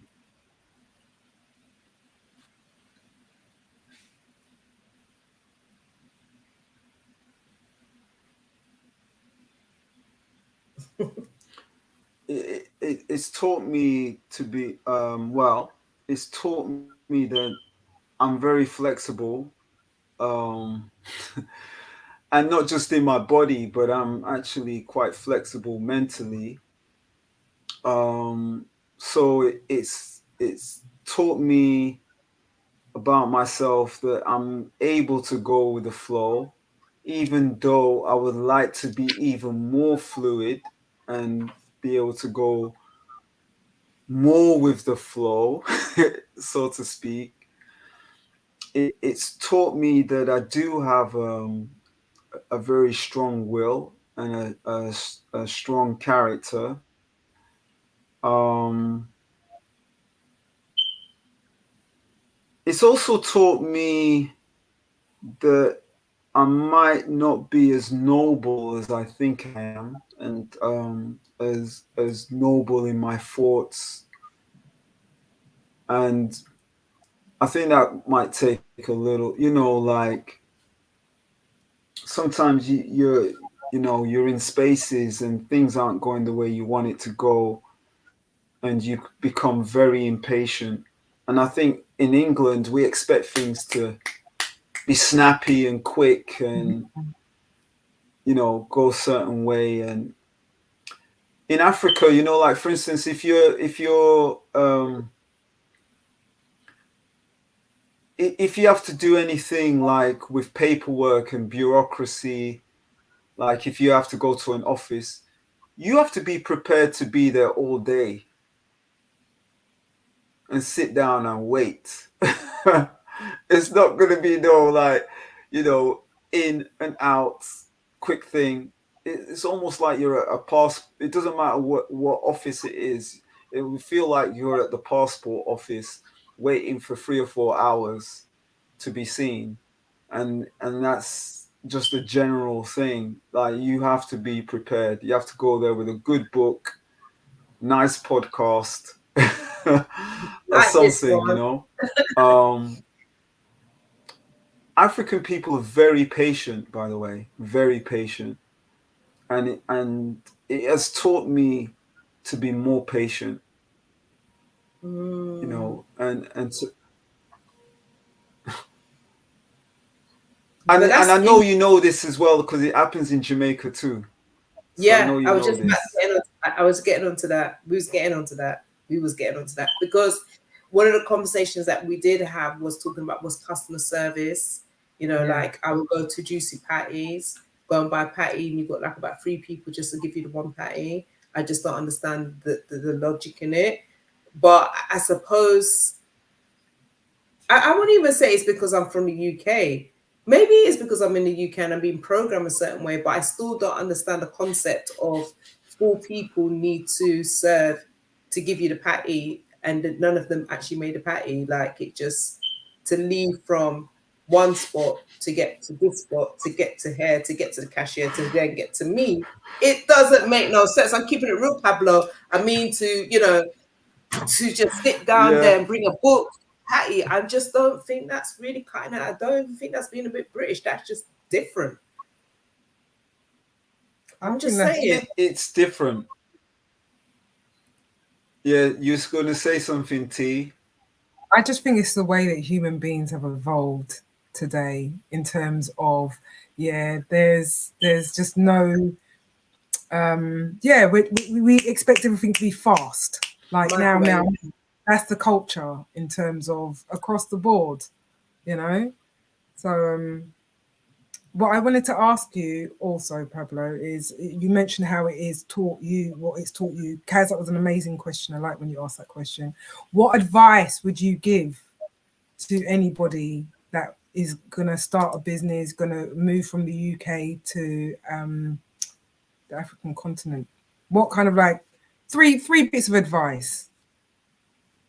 Please. Okay. Look at one is really decide what is it that you want to do. Like, you've got to have a clear outline of what you want to do and what your desire is, what you expect to achieve. The other thing would be what kind of resources that you have at your disposal, what connections you may have, what kind of level of support may be there. You may not have any support, but you may have some support back home. But you got to look at what kind of connections you may have. And you have to be prepared to adapt. Because you may go there with a particular set things, outlines in mind, and when you get there, it don't really go so. There might be certain things that are not available, not readily at your disposal. You can't just quickly jump on Amazon and just order certain things. You have to be prepared to adapt to what is out there, what is available, what works in that particular community where you intend to go to. It's like when you're building a house, or you want to use the local resource, what is there locally that you can access, rather than trying to import loads of, I don't know, marble from Greece, and that sort of thing it becomes really expensive. You're just going to use up all your money and all your funds very quickly. So you have to really be prepared to adapt to the environment itself. Brilliant. That's Thank you very brilliant. much. I Yeah. love that. And another thing I'd like to mention is that we have to be prepared to be um, less of a consumer Mm. and more of a producer. Mm. Um, we have to look at our spending. Um, we have to go with. We have to know what our values are, and be in a space and surround ourselves with people who have the same value system as us. So that's whatever it is that we're doing, and whoever we're doing it with, they have to align with our particular values. Because one of the things that you mentioned, business, one of the things that is key to business is trust. And if you don't have trust in business, then it's not going to operate. So and that goes right across. That doesn't matter anywhere you are. But there is an issue with people in Africa. Like, people will go out there, but they don't trust the people, and the people don't trust them. And sometimes, yeah, you can have things taken from you, stolen, etc., because unfortunately there is a lack. There's people with a lack mindset, but there's people with a lack mindset here, and that's why people get burgled here and robbed here as well. So people like, yeah, these people tea from me and that, but it happens wherever you are. It doesn't matter where you are, whether you're from the US or whether you're from the UK. It will happen to you too. But what actually happens out there, you've got to be prepared to. For me, it's almost like an initiation. If you get something stolen, so, or taken from you in some shape or form, and we've got to be prepared for that, and just keep going, no matter what our experiences are, but just keep at it. Because people go there and they have some experiences, and then they run back to the UK, and start to feel that they're getting comfortable again. But the reality is that Africa, you have to be prepared to be uncomfortable in Africa, because that's the only way you're going to grow and expand, mentally, spiritually, even,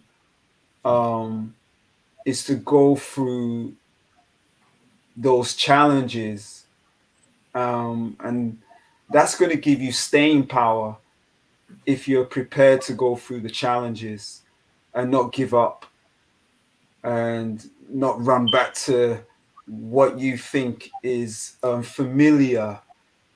The idea is that you really have to have a sense of adventure. So, as someone who's planning to go out and start a business, embark on it like you're going on a discovery. You have a sense of adventure, and that means that on that adventure, nothing is you can't see all the twists and the turns on the road. Yes, all you know is that you have a goal, and that you're focused on that particular goal, and it's important that you enjoy that journey as much as you can.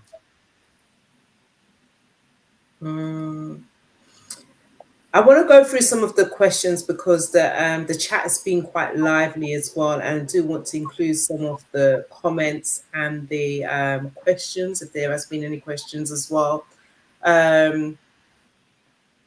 Yes, so T, if you want to read them out, and I'll just click them. Oh, no problem.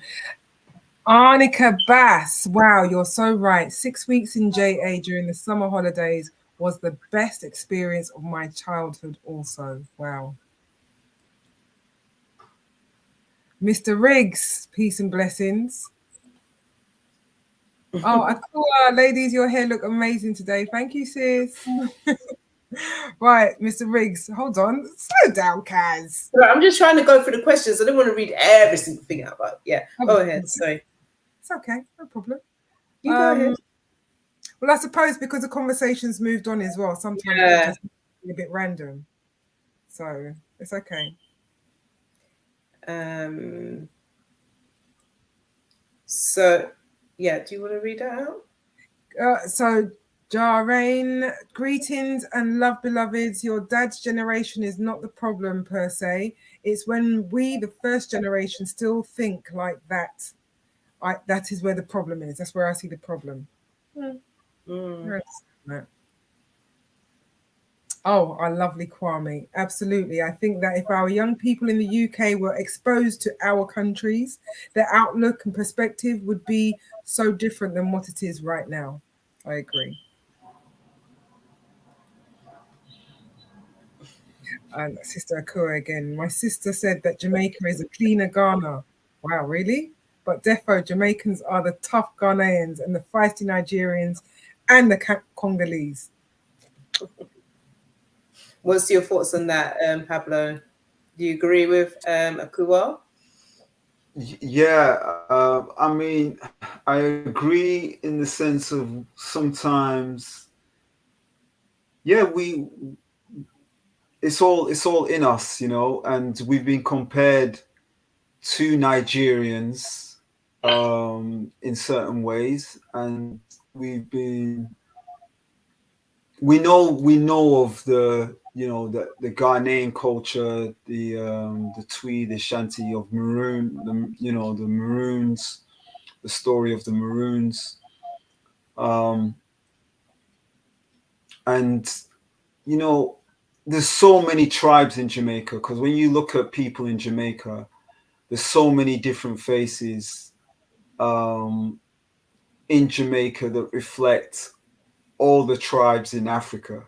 Basically, I mean, I haven't seen all the tribes in Africa, but I've seen a lot of different people in different cultures. And I've seen so many people, whether it be in Uganda, whether it be in Ghana. I've seen Jamaicans look the same way. I even thought one time I was in Aswan in Egypt, and I thought I saw my brother walking across the street, and I almost shouted out to him, "Yo," you know, and I was like, "Of course, that's not my brother," you know. Walk the street, Jalabia, you know. But yeah, we're every, you know, we're out of many one people. That's Jamaica. Yeah, that's so true. Yeah, go ahead. That's one of the beautiful things when you go to Africa and they see you and they start to tell you you're this tribe or you're that, you're Fulani. I love that. When people are walking up to me and they're talking to me in their language because they think I'm one of them or I'm from that, and then I'm like, and then they say, "Where are you from?" And I say, Jamaica. And when I say, I mean, the comments. I mean, in Kenya, for instance, they love Jamaicans. I mean, they love Jamaicans. Point blank. You know, Uganda, there's way too many trying to speak patois in Uganda in a funny way. You know, there's so much admiration. I remember when I said I was Jamaican, and they said that's a strong tribe. That's a strong tribe. That's the comment I got was, yeah, them Jamaicans, I know them. That's a strong tribe. You know, Wow. um, it is beautiful. So it is kind of sad as well when when you hear what has been said that Jamaicans don't even call themselves Africans. That's a sad thing, but that's very sad for them, that particular group of people, because they're missing out on so much. They're missing out on so much family. Um, they're missing out on so much connection and healing, and a lot of us need the healing. In fact, if more of us accepted ourselves as Africans, there'll be more balance on the planet, way more balance than there is now. But isn't that coming back to the divide and conquer? Because when you think, and I say balance on the planet, I'm not talking about the balance, the ecosystem or anything like that. I'm talking about the balance to human beings on the planet. There's, I think there was a prophecy that every culture will return back to the culture that they first came from. And someone said Africa needs so much healing, but yeah, it's not Africa. So it's the world that needs so much healing. The whole world needs so much healing.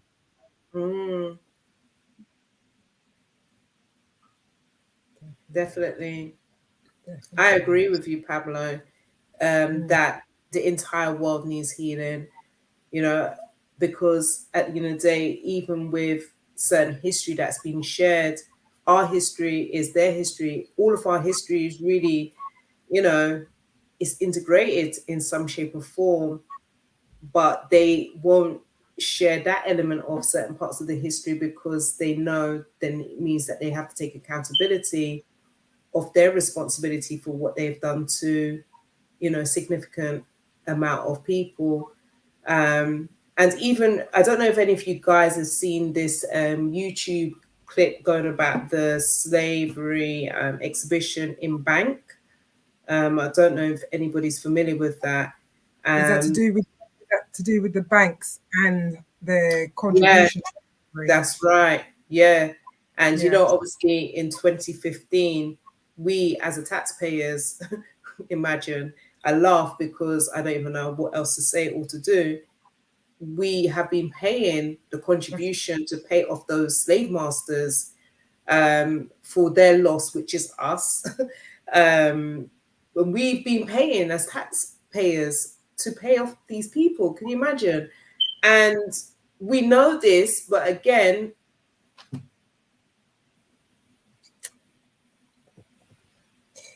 nothing. There's no action. There's no nothing. What's your views with regards to that, Pablo?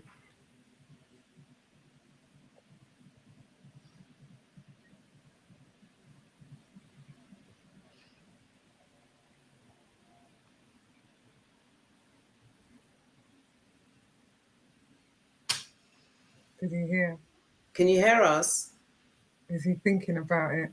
He might be thinking. Are you thinking about it?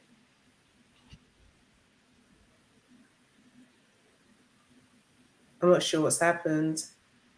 Pablo? Okay. I think he's like the internet's gone or something. But he's moving. Are you just like doing some yoga movements or what's going on? Do you know,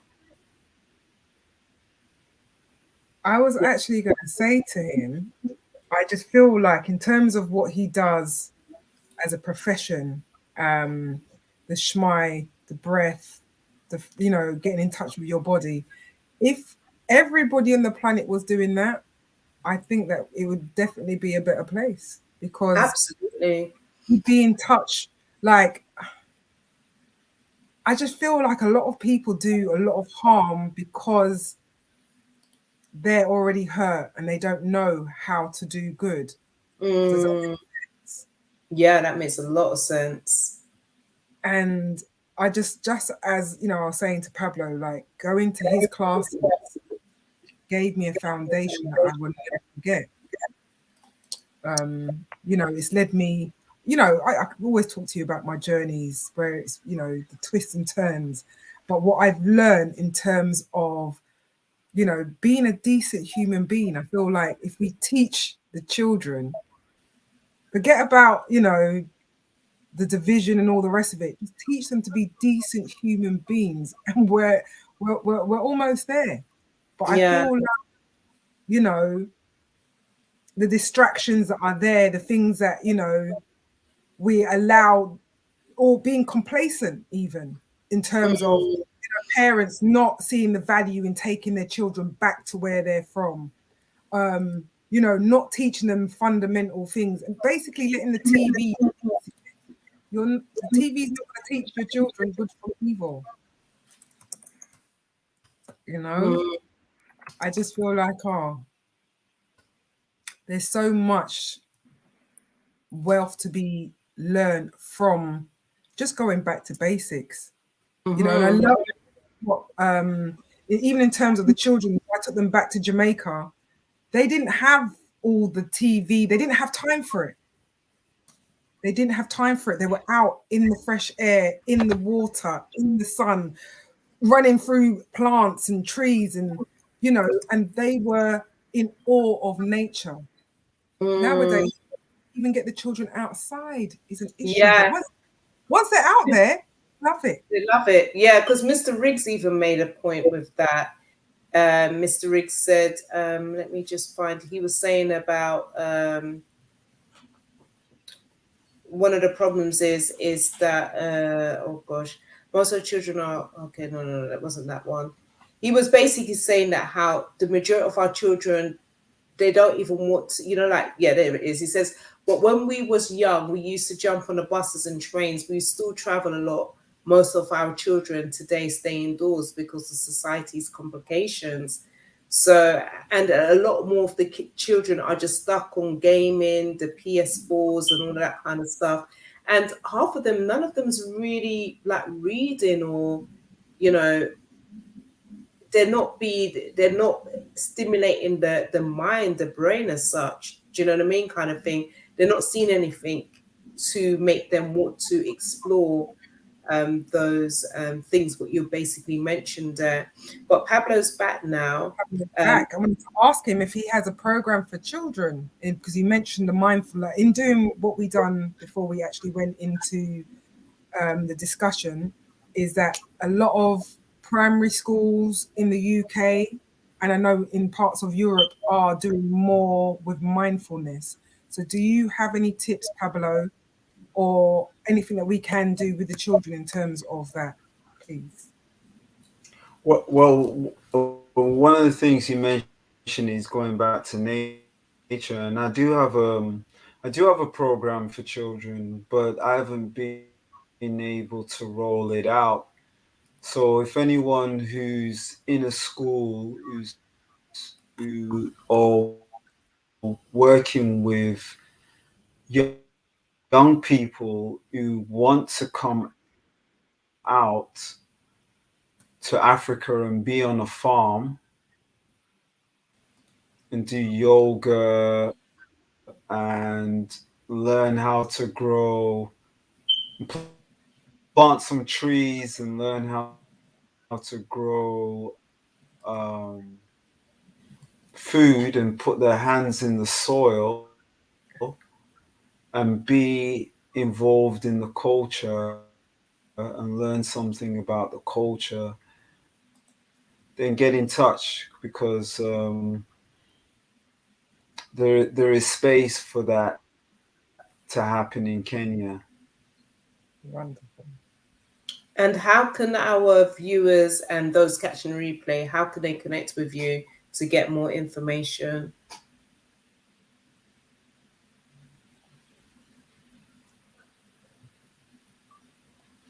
Should they just send you a message on your Instagram? No, I've got some here. So I think for Facebook it's Pablo Imani, Twitter is Pablo Imani, Instagram Pablo Imani again, and he has a YouTube channel, Afrikan Yoga TV, and Pablo Imani. Okay, guys, so make sure you do connect with Pablo. I mean, okay, there's the social media outlets, of course, but yeah, send me a message on my Insta.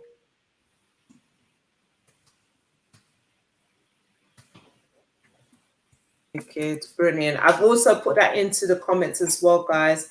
I've also put in the book that you can purchase from Pablo on Amazon. It would also be in the description if you're catching the replay. And also just go to my website. You can website. So yeah, just go to the website. There's many outlets that you can get me, and I look forward to hearing from you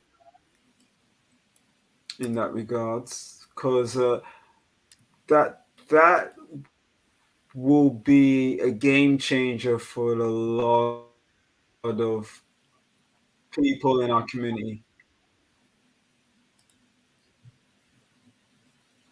Brilliant. Yeah, because they do exchanges. Well, before they were doing exchanges everywhere else.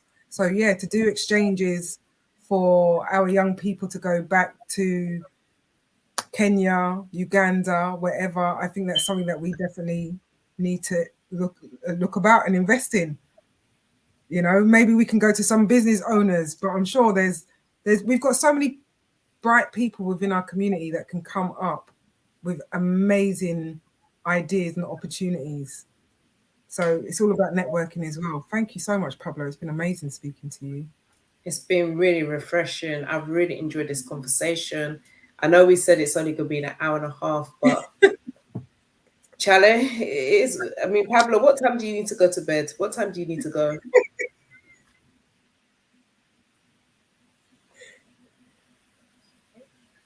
It's lagging. He's only just catching it, huh?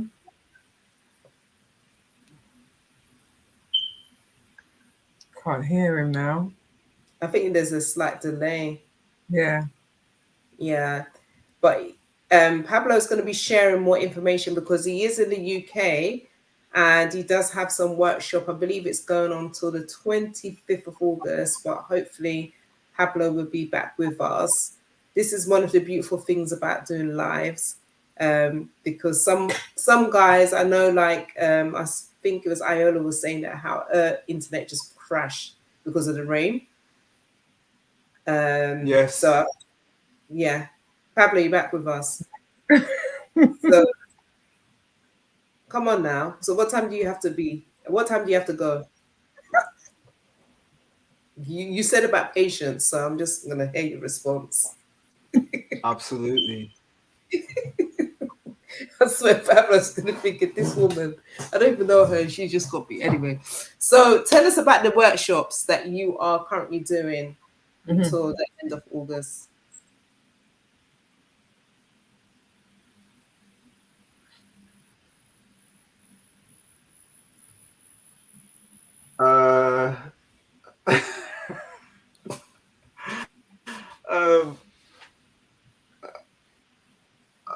A long time go, but at the same time, it's okay. It's all good. This is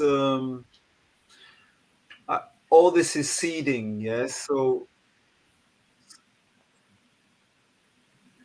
again, all of this is seeding.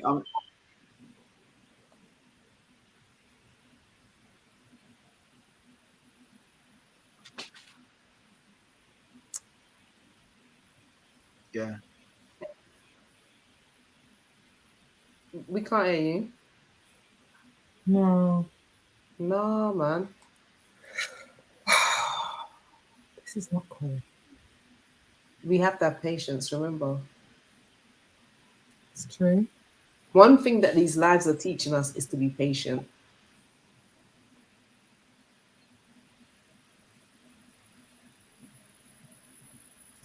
Well, we have been going over time for some weeks now, so maybe this is a sign.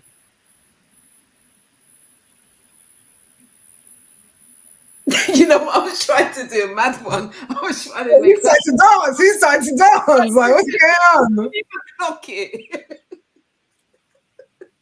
You know, you know, it's getting past my bedtime already. I'm just doing this stupidness. Oh gosh.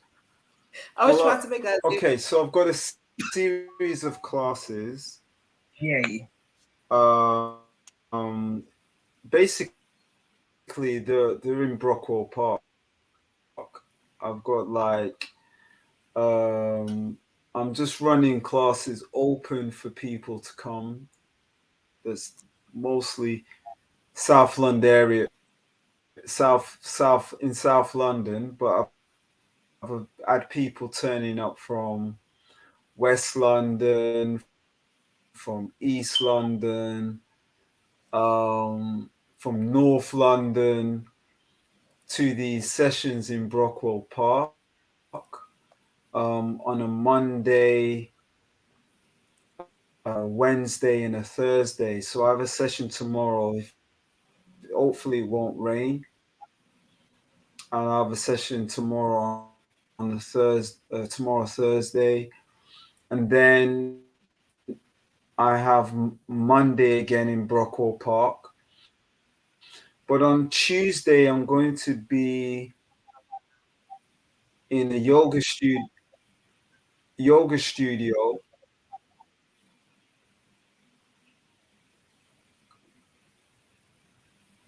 Oh my days! Is it stopped again? Sorry. It's a bit patchy. Yeah, it's a bit hit and miss.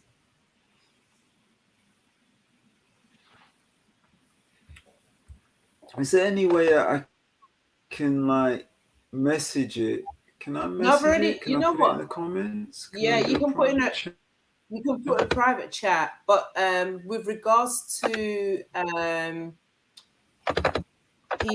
African Yoga Brockwell, each session is 1 hour of yoga. I've got the information about that. I got it from your website. I already put it into the chat so people can see it, and those who are catching the replay, they can see it as well. And I would also put in a description for those who catch it for the 24th. But in regards to the Tuesday Come session, on, come on! oh, Charlie, I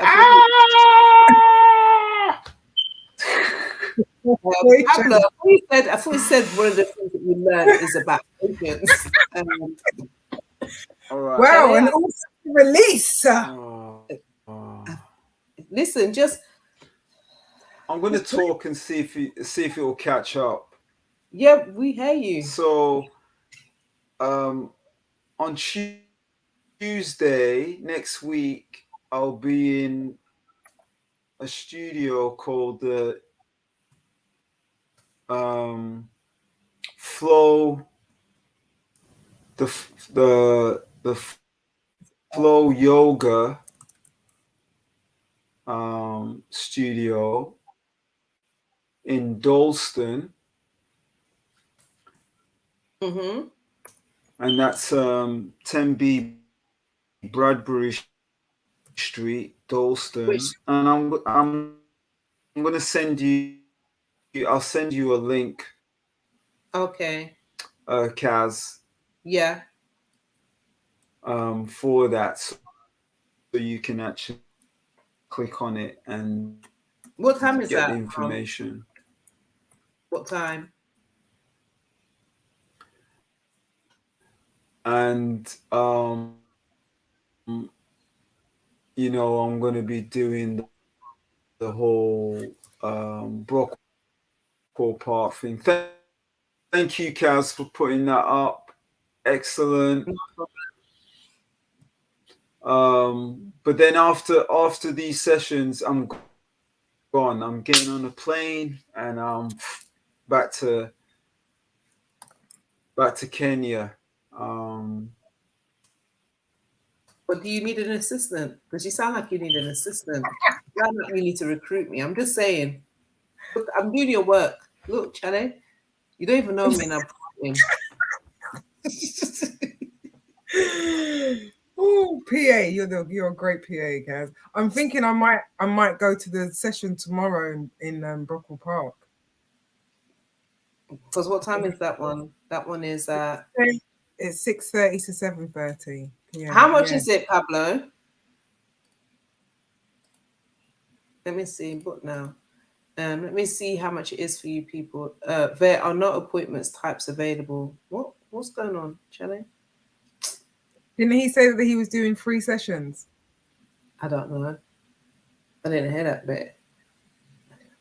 You know what? I just had this vision, like when they do group Tai Chi and everyone's doing the same movements and stuff. I just had a vision of enough Nubians in the park doing Tama-re Smai. Like, that would be so amazing. So hold on a second. So Brilliant.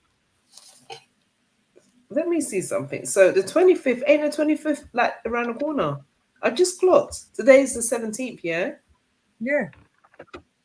How are they? So basically, Pablo is leaving us next week, Thursday.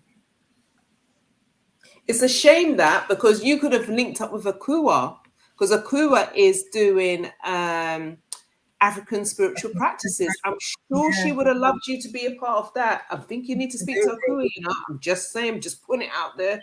Akua, if you're tuned in, I shared a link. Tuned in, yeah. I'll definitely reach out. Like, creating some beautiful networks.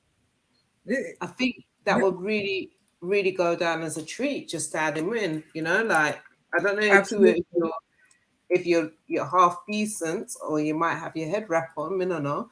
But I just shared the link to you via your WhatsApp for you to speak to Brother Pablo, because I'm sure Brother Pablo might be, And also give thanks, Jarain Benji. It's £10, everybody. It's £10, guys. Yeah. That's £10 for tomorrow as well, isn't it? Yeah, so it's £10. Only £10. Can I write in the chat? For 1 hour. I don't seem to be able to. What's that for? Because we've already promoted you. I'm your PA. I've been doing the work. What am I sharing? Yeah, you just need to give me the link because when I go into the website, the link's not there. But Jareen's already said it's £10 for tomorrow's session. But at Flow Studio, is that £10 as well?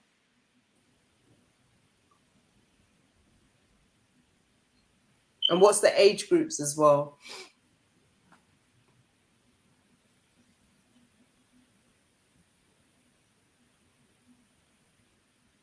Oh, he can't hear me. He can't hear us. Was everything on the website, Kaz? Yeah, I mean, I've shared the information, but the only thing is when you go onto the website, it says there are no appointments types available for scheduling. So I think you have to log in. Yes, you have to be logged in. So you have to sign up. And then you can I would imagine, pay and everything else. but you can book a class there. Fantastic. So you just go over to the website, guys, and yeah, I'll put the website information up again just in case some of you weren't following me to get that info. My hair is a mess. Good vibes. Oh, Akua says her hair is a mess. Chale, listen. I hear you. I'm not even going to say nothing. I'm not even going to say a thing. Okay, so it's 10:11. So, guys, do go over to Pablo's website. Do connect with him on all his social media platforms, which is Pablo Imani. Just Google him. Just Google him. Pablo, is there any last words you want to give to the people there? Any inspiring word?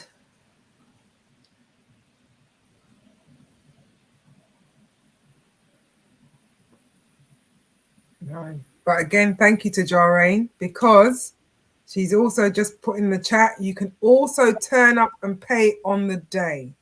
That's what we wanted to that, peeps. You can also turn up and pay on the day. So you have the locations, you know the time.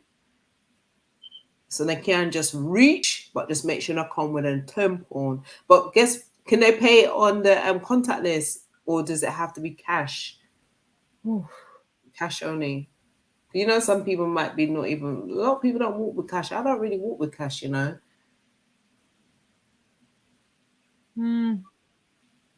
He's gone. He's gone. Sure. And look, there's Kwame. It's Kwame just in it. I can just hear him laughing. I can actually hear it. You're so welcome, Akua. So welcome. You're so welcome. You guys all going to the African spiritual practices next week? It's actually next week, Friday and Saturday. I'll be down on Saturday. I don't know how Akua's actually recruited me, but she actually trusts me to do some hosting. Guys, just pray for me because Chale, yeah, just keep me in prayer. I don't want to mess up your things, you know, Akua. Just really think about this thing, because you might have to just anyway. She knows what she's doing. Powerful sister, that, and she knows that she's getting quality review, Sister Kaz. All right, thank you very much.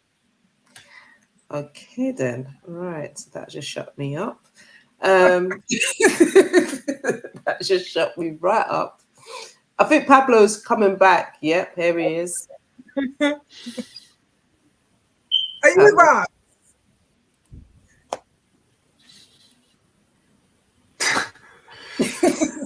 Oh, can you hear me? Can you hear me? Yeah. Yeah, we can hear you. Wow, what a relief. Okay, because it was like, yeah, you know, when you're like a fly on the wall, you'd be talked about, but you can't respond. Yeah. So there was a lot of questions. How much? Where is it going to be? Etc. What age group? That was a lot of questions there. We know it's £10. So yeah, okay. Oh, great, excellent. And we know you can pay when you reach. Yeah, you can pay when you reach. Don't worry about anything. Definite issues with the website, but you can reach. You can pay. You can still pay by PayPal. You can pay by. You can pay by bank transfer. So don't worry about that situation. Just really come and focus on having the experience. Don't focus on the money, just focus on having the experience and come. And the Dalston, I emailed you and I just sent you the link for the Dalston thing. I'm not organizing that. That's organized by the studio. So you would have to actually ask them about everything. I'm just going to turn up and deliver at the studio. So yeah, and I think the fee is pretty much the same thing as well, around about £10. I'm not sure exactly, but do contact them, get in touch to book that space, because I believe it's going to be rammed. Oh, So is it? yeah, yeah, Oh, wow. it's almost like a last minute thing, Right. because I'm I'm leaving next week, and so it's like ones are taking the opportunity to um, have me do certain sessions, and so it's good for me as well to do it, Of course. When you say because you're I leaving think next week, there's a lot of I'm flying out next week so from Thursday I'm gone. oh, so I'm you gone. actually leave on the 25th, you're out. Wow. Okay. 26 I'm out from the morning, so I'm doing a last session on a Thursday, um, and then come morning time I'm off. Right. So you never thought about carnival, no? You don't do carnival.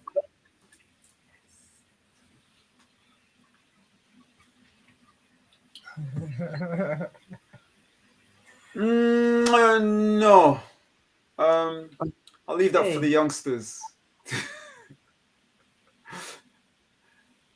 I would have loved to have done some pre carnival parties, but I just, yeah. I think the last time I was in carnival, I was actually living. I was actually living in the Grove, and I saw things at the carnival that I've never seen before, like guys pissing on people's doors and things like Oh, that. A lot of stuff that I didn't really expect to see. wow. Yeah, so I'll just leave it for the young people. I hear you. I totally But I'm understand. sure Carnival's going to be crazy. Like it's going to be. I know Carnival's going to be wow, because it hasn't happened for a couple of years. Yeah, Yeah. but I'm just looking forward to being back in Africa. That's my peace. Africa's my balance. It's my earthing. Um, when I'm in London, I'm kind of in a spin. So I want to get back to alignment as soon as possible. I love that. You want to get back to alignment as soon as possible. It just makes me think, because I think we talk about this a lot, Mm. don't we, T, about Yep. just being in the UK, and we talk about this on a couple of the episodes on the show that there's a sense of peace when you're not in England. Like when I'm even in Jamaica, I feel peace. Just smell, just being the ground, everything, just in the mountains, and it's just a peace. Kaz, when I In come out of England, London, when I just come out of London, I feel a peace. Yeah, true yeah, that. That yes, as well. Definitely that. When I went exactly. to the beach on Saturday, mate, I felt like I was on holiday, and I only just went up, Couple of hours got to outside, isn't Portsmouth. it? Yeah. Yeah, there's Energy a lot shift. of trauma here.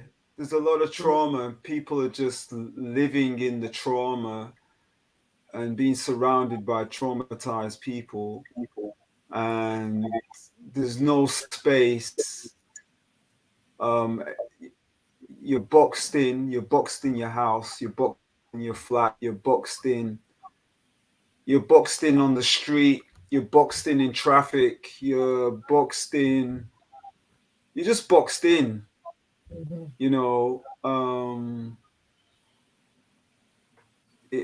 And if you're talking about London, it's the most surveillance, you know, city in the world. You know, there's the most cameras everywhere. Yeah.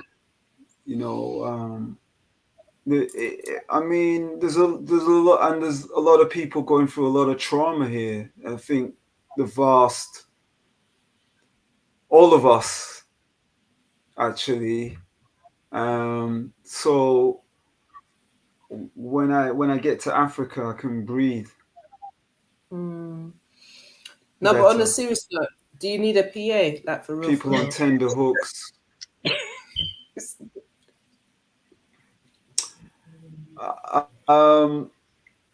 Yeah, but that's taken care of. Why? Do you want to be my PA? Listen, mate, the way you're talking about going to Kenya and that, I just need. Come on, Pardon? let's talk. So what is the requirement? Like, what is the JD? Was it just fluid? Was it just a flow? I did just fluid. We and I, like, is it just you and flow, I will like? talk after. Let's talk after. Okay. Right. You're funny. You're funny. Oh, Pablo, before you go, can I just ask you about what the experience was like having learning under Dr. Layla Africa? Oh, wow. Oh, wow.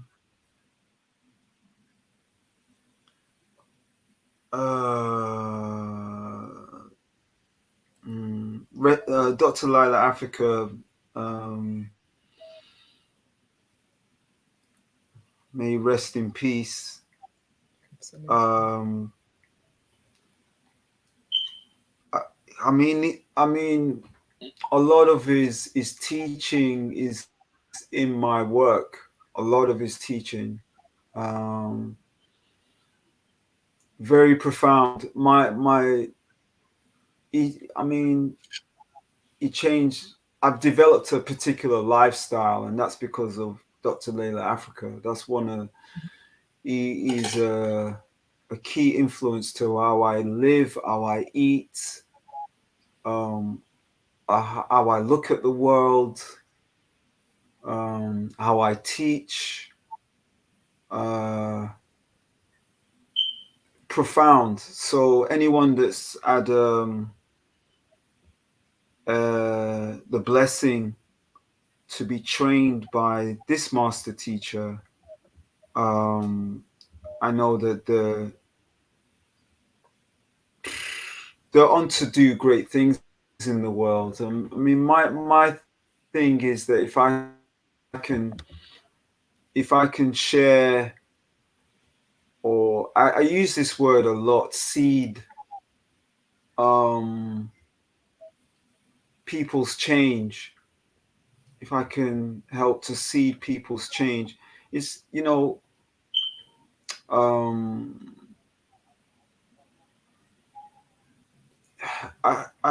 almost getting emotional when I think about Dr. Layla Africa, because I think he went a little bit too soon.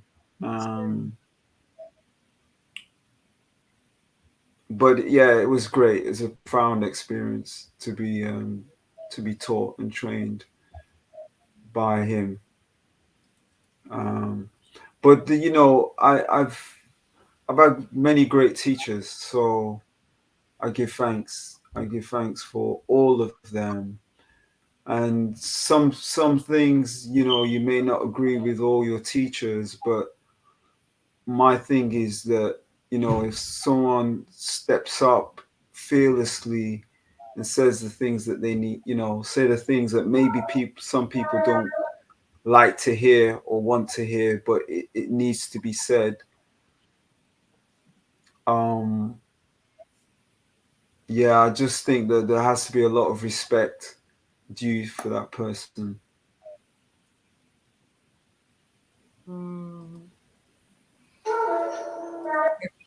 Thank you. I couldn't not mention him because he's just a phenomenal being.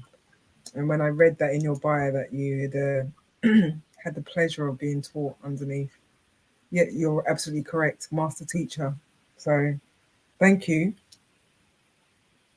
Thank you for sharing this space with us. It's been amazing. I've got so much more questions, but Hopefully, I'll see you tomorrow.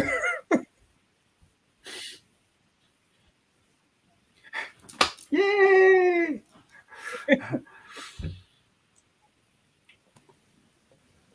Kazmak. Yeah, that'll be Yeah. great. I'll look forward to it.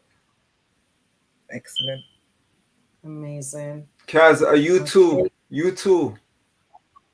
Well, tomorrow, you know what? I'm not even gonna lie. I've got plans for tomorrow evening still, and I ain't gonna finish until that's what 7, 6, 7. Yeah, I ain't gonna finish until 8:45, and then I've got to be somewhere at 6:45 a.m. on Friday morning. No worries. I'll see you next week, Kaz. Oh yeah, Tuesday, isn't it? Yeah. I've got to come. I'm gonna reach. I have to reach. Let me know, and then we'll do it together. Yeah, we have to reach. Not maybe, because you're doing it on Monday as well, isn't it? Yeah. Oh, Do you have a copy of my book? Do you have a copy of my book? No, I don't have a copy of your book. Were you doing a giveaway? Okay. No, I was saying order it and I'll sign it for you. Love it, Pablo. You know, Pablo's my kind of people. You know, love it. So, is the book gonna come in like 24 hours though? Well, it does on Of course Amazon. it can. Yeah. Yeah, it says if I order it today, I can get it by Friday. If I order within 14 minutes, 14 hours. I have to hustle some money, you know. Times are like, you know. That's an investment. That's an investment. Yeah, absolutely. I'm gonna have to get a book. Yeah. Eye-overs. So basically, anybody that buys the book on Amazon is £21, and it's 22 real pounds. estate, man. It's £22. But if you buy it, like now, if you got Prime and you buy it today, you get it tomorrow. No, you get it by Friday, and you come down to Pablo's yoga classes. He will sign it, right? Is that correct, Pablo? No. Frozen again. No, could never. I was going to say what we always say: the devil is a liar, but you know what? It's not even the devil; it's just the internet. It's just like you can't even give the devil gets too much credit. It's just the internet. And wasn't the internet created by a Nubian man? Just saying. I don't know. Yeah, it was. Oh, yeah. Okay. Yeah. All right. Well. Yes. Oh, Pablo's back with us. Okay, so all right. So I think this is where we end the conversation. But before we go, thank you so much, Pablo, for joining us this evening. You have shared so much gems, and you just given us a different spin with regards to, you know, just being open to the universe, you know, and just go with the flow and adapt and be patient. That's what I got from this. Be patient. Trust me, that's a real hard one. Yeah. Yeah, it was. Yeah, it was. It's hard. Yes. And I'm sure people would agree with that. Who's also catching the replay is quite a challenging one, because a lot of us is not patient. Hence the reason why so much of us got microwave. I personally don't have a microwave anymore. I got rid of it. But I'm trying to stop doing the Instagram and the social media, because that is just messing up with my mental health on keepingitreal.com. It's too much information and it's nonsense. But anyway, we move on. The show is now done. So thank you so much, Pablo Imani. Everybody, thank you for joining. You could have been anywhere, but you are here with us this evening. We give thanks. Right.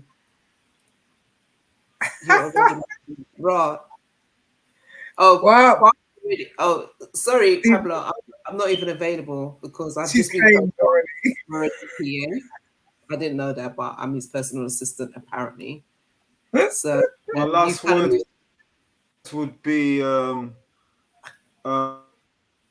that You're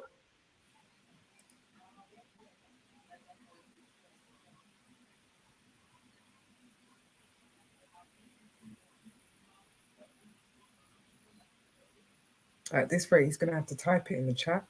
I think you need to type. You know what, Pablo? There's a private chat. If you just type the your last word, and then I can display the last word. Because the last word is coming like the last word, for real. Isn't it?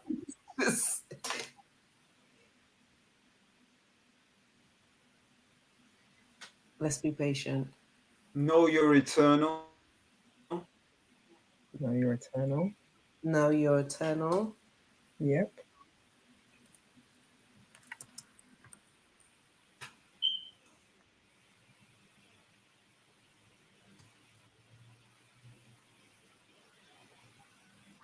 He's got everybody just hanging, just waiting on the last words, boy. Mate, you know when you feel like you're the godfather of what's that name of that program? The Italian program? Yeah. The Godfather.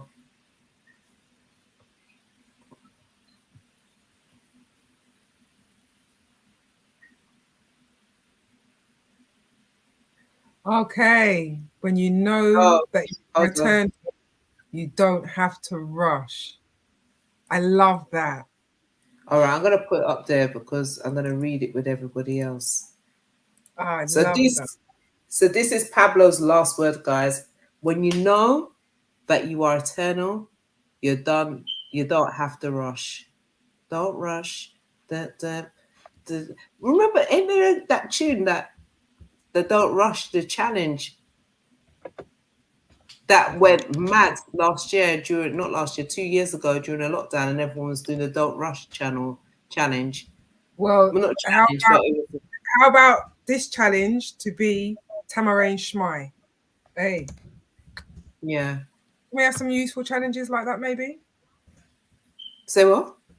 I said I would like to have challenges like that. What, Don't Rush? No, Kaz. Not like the one that everyone was doing. Like what Pablo Imani is doing. Let's make that. About. You're talking about the tune, Don't Rush. Yeah? I went past that, babe. Oh, please. You're delayed. Listen. Anyway. Hold on. You don't have to rush. We got it. We got it, Pablo. Yeah, I have 30-day African yoga. Oh, he says yes, I have the 30 days African challenge. Yo, love it. Guys, okay. This is all coming from Pablo. So yes, he does have a 30-day African yoga challenge. So guys, make sure you DM him, Pablo Imani. Go onto social media and make sure you take part. I don't know if I should really do the yoga challenge, because do you know they say it takes 21 days. 21 days to create a new habit, but to make the habit really stay, you need to do it 66 days or 64 days. So we can just keep doing a day challenge. Yeah, because it becomes a normality. And Joe Dispenza was saying that how if you meditate every single day or something like that, it adds on like another certain amount of years onto your life. So meditation is so important. So yeah. If you want to get additional lifespan, then I'm do really so. happy about your challenge. You're taking part in this challenge, and I think I should do it myself. All right, cool. Well, Pablo, it's been lovely. It's been emotional. It's a shame that we can't hear you now, but Aku says we got jokes. We've always got jokes, mate. Ever got jokes? That's I just done the donkey laugh. Pardon? I just done the donkey laugh. Sorry, everyone. I didn't even hear it. Let me hear it. No. Sound like Elon. Anyway, Pablo, we're gonna take you out the building, yeah, because it's just like I don't know, you're just there. But it's been absolutely amazing. We've loved the conversation. We've loved everything that you're doing. So we salute you. Like, seriously, thank you so much. You could have been anywhere, and thank you for accepting our invitation this evening. But next week we're reaching the yoga. I only put a last message in the chat. Pablo says, peace and blessings, everyone. See you at a session tomorrow or next week. Guys, make sure you reach, Make Please sure to do. reach. Because this is people's livelihood and it's there to benefit us, So make sure to reach. All right. Thank you. Peace and blessings. All right. So I'm going to remove Pablo. See you. Wow, mate. I'm going next week, So we go next week. Yeah, let's do it. Let's meet up and do that. Yeah.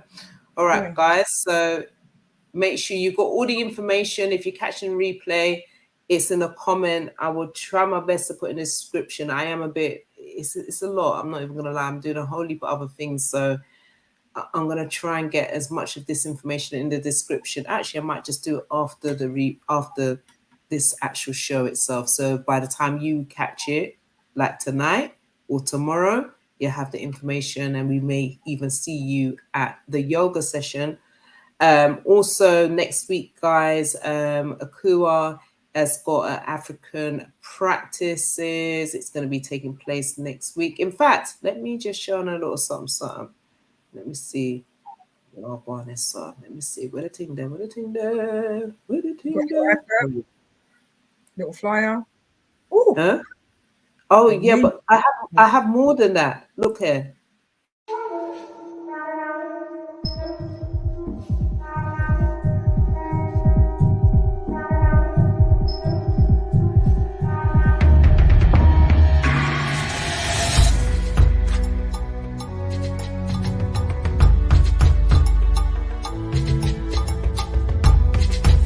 I'm ready to work. I'm ready to sing, to dance, to connect, to community, to ancestors, to learn, and to get help stuff to give.